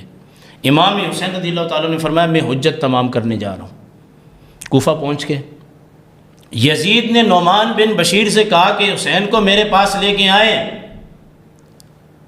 تو نعمان بن بشیر نے کہا کہ میں حسین کو تیرے پاس لے کے آؤں یہ ہو نہیں سکتا، تو سمجھتا کیا ہے اپنے آپ کو.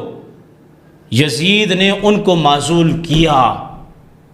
صحابہ کرام نے اپنی حکومتیں حسین پاک کے جوتوں پر قربان کی ہیں. قوم کو صحیح راستہ کیوں نہیں بتاتے؟ اس کے بعد عبید اللہ بن زیاد کو وہاں کا لگایا گیا، کیا گورنر لگایا گیا. صحیح. تو اس سے سنیں میں ثابت کر رہا ہوں. نعمان بن بشیر نے ہاتھ جوڑے کوفیوں کے سامنے، میں نے حکومت قربان کر دی ہے، خدا کے لیے نکلو حسین کا ساتھ دو. دروازے بند کر دیے ان دغا بازوں نے، ان غداروں نے دروازے بند کیے. کوفیوں نے جنہوں نے بلایا تھا. امام علی مقام نے ان کو پکار پکار کر کہا یزید کی فوجیں بعد میں آئی ہیں کہ تم نے مجھے بلایا اور میرا ساتھ تم کیوں نہیں دے رہے. یعنی وہ شیعہ تھے؟ جی کوفی تھے. میں نے شیعہ کہا؟ میں کوفی کہہ رہا ہوں. نہیں تو امام شیعہ آپ کہہ رہے ہیں، میں کوفی کہہ رہا ہوں. شیعہ آپ کہہ رہے ہیں، میرے الفاظ پہ تو کوفہ والوں نے بلایا. جب کوفہ والوں شیعہ نہیں تھے نا بھائی، سنیں میری بات مکمل، میری بات مکمل ہونے دیں گے. جب کوفہ والوں نے نہیں سنیں میری بات مکمل ہو دیں گے ہمدرد صاحب، میری بات مکمل ہونے دیں گے. صحیح. 2 منٹ ہے یہ خیانت ہوگی. 2 منٹ ہے ہمارے پاس مکمل پروگرام مکمل اس میں بولیں گے نہیں.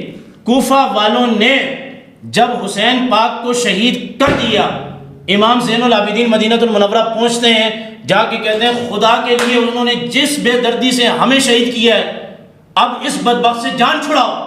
تو صحابہ کرام کہتے ہیں اب جان نہیں چھڑائیں گے، ہم اس کی گردن ماریں گے. کس کی؟ یزید کی. اس کے بعد واقعہ ہررا پیش آیا. مدینہ کے لوگوں نے بغاوت کی. لیکن امام حسین کو تو انہوں نے ساتھ نہیں دیا نا. بولا تھا کہ میں جا رہا ہوں، کیا نام ہے، یزید کے ساتھ لڑنے کے لیے جا رہا ہوں. کوفہ والے باتیں نہ کریں. نہیں سنیں ایک منٹ میری بات سنیں. سے کچھ نہیں. قوم کو ساری بات کیوں نہیں بتاتے؟ نہیں آپ غلط باتیں کر رہے ہیں. چلے اچھا علامہ صاحب، میں اس کے اختتام کی طرف جا رہے کوفی نہ بلاتے، ہم اختتام کی طرف مجھے جا رہے کوئی پتہ نہیں کوفہ والوں کا کیا عقیدہ تھا. کوفی اگر امام علی مقام کو نہ بلاتے کوفہ میں کوئی بھی واقعہ رونما نہیں ہونا تھا. اس کے ذمہ دار کوفہ والے ہیں. نعمان بن بشیر نے حکومت قربان کر دی، یہ نہیں کر سکتے تھے. یہ جو ہے نا دیکھیں نا، پھر یہ دلیل سننی او بھائی کوفیوں سے آپ کا کیا لینا دینا؟ کوفیوں سے ان کا کیا لینا دینا؟ جو بات او بھائی یہ تو اہل بیت کے ماننے والے، ان کا کوفہ والوں سے کیا لینا دینا؟ جس نے امام حسین کے ساتھ اور میں آپ کو کہتا ہوں لعنت بھیجیں جنہوں نے حسین کے ساتھ بے وفائی کی وہ بھی لعنتی ہیں، اور جنہوں نے حسین کو قتل کیا وہ بھی لعنتی ہیں. میں تو بھیجتا ہوں. بس ختم ہوگی بات. جنہوں نے تو پھر کیا بات کر رہے ہیں امام حسین علیہ السلام کو قتل کیا، وفائی کی، سب لعنتی ہیں انہوں نے. نہیں کیا باتیں کر رہے ہیں آپ؟ حضرت امام زید اس طرف جا رہے ہیں, سارے ناس بھی تھے, امام زید اس طرف جا رہے ہیں, یہ ہٹے ہوئے ہیں نہیں. سے. چلیں قبلہ, یہ جو ہزاری صاحب بہت شکریہ آپ کا ادا کرتا ہوں میں, آپ کا بہت شکریہ, آپ یہاں پہ تشریف لائے, اور آج کا جو ہمارا موضوع تھا اولو الامر کے حوالے سے اس پہ گفتگو ہوئی, تھوڑی سی درمیان میں جو تلخی بھی ہوئی, لیکن نہیں کوئی تلخی نہیں, علماء کرام ہیں, بہت شکریہ, جذبات ہیں, تلخی نہیں ہے, یہ آپس میں یہ دیکھیں گفتگو ہونی چاہیے, اور میں تلخی نہیں ہے. لیکن مجھے حیرانگی ہے جو بندہ میرے ساتھ 10 پروگرام کرتا ہے وہ آج اچانک اس طرح کی وہ یہ گفتگو کہہ کیوں رہے تھے کر کہ رہا بھائی ہے. ہزاری صاحب ہمیشہ جو ہے نا ایک وہ بات کہہ دوں میں رہ جائے گی, اور میں بتا رہا ہوں بخاری میں لوگ لکھا ہے جب حضرت عمر کو اس نے وار کیا تو اس وقت اس کو پکڑ لیا گیا تھا, وہیں قتل کر دیا گیا تھا ابو لولو فیروز. پھر مدار کہاں سے آئے؟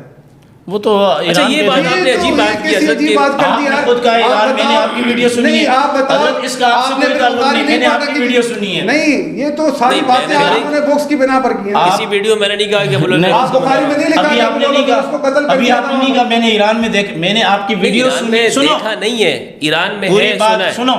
آپ نے کہا شیعہ مساجد ہیں, سنی نہیں بننے دیتے, یہ جھوٹ ہے, اس پہ آپ نے ویڈیو بنائی. تو میں نے ابھی پروگرام میں آپ سے تصحیح چاہی کہ اس کا مزار وہاں پہ ہے, آپ نے کہا ہے, ابھی میں نے بھی سنا ہوا ہے کہ اس کا مزار وہاں ہے, ایران والوں نے ایسے کیا, بخاری میں نہیں لکھا ابو لولو فیروز کو قتل کر دیا, یہ میں نے سنا ہوا ہے, یہ میں نے دیکھا نہیں, لیکن اس کا مزار, اس کی قبر کہاں ہے؟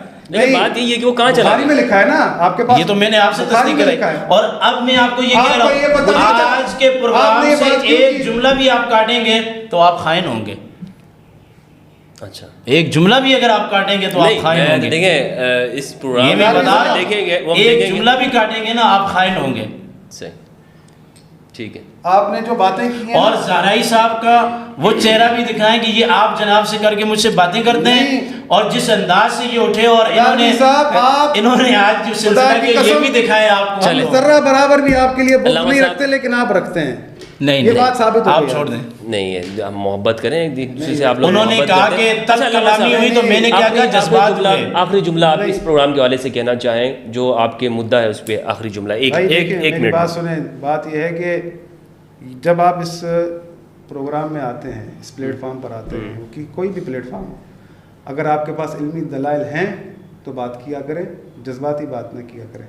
لوگ یہاں پر آپ کی جذباتی باتیں سننے کے لیے بیٹھے نہیں ہیں, لوگ آپ سے دلیل چاہتے ہیں, اور خدا کی قسم زندہ وہی رہے گا جس کے پاس دلیل ہوگی. بات یہ ہے کہ مجھے جس گھر کے ساتھ میں کھڑا ہوں, جس کتاب کے ساتھ میں کھڑا ہوں, مجھے اس پر یقین ہے کہ وہی حق ہے, وہی سچ ہے.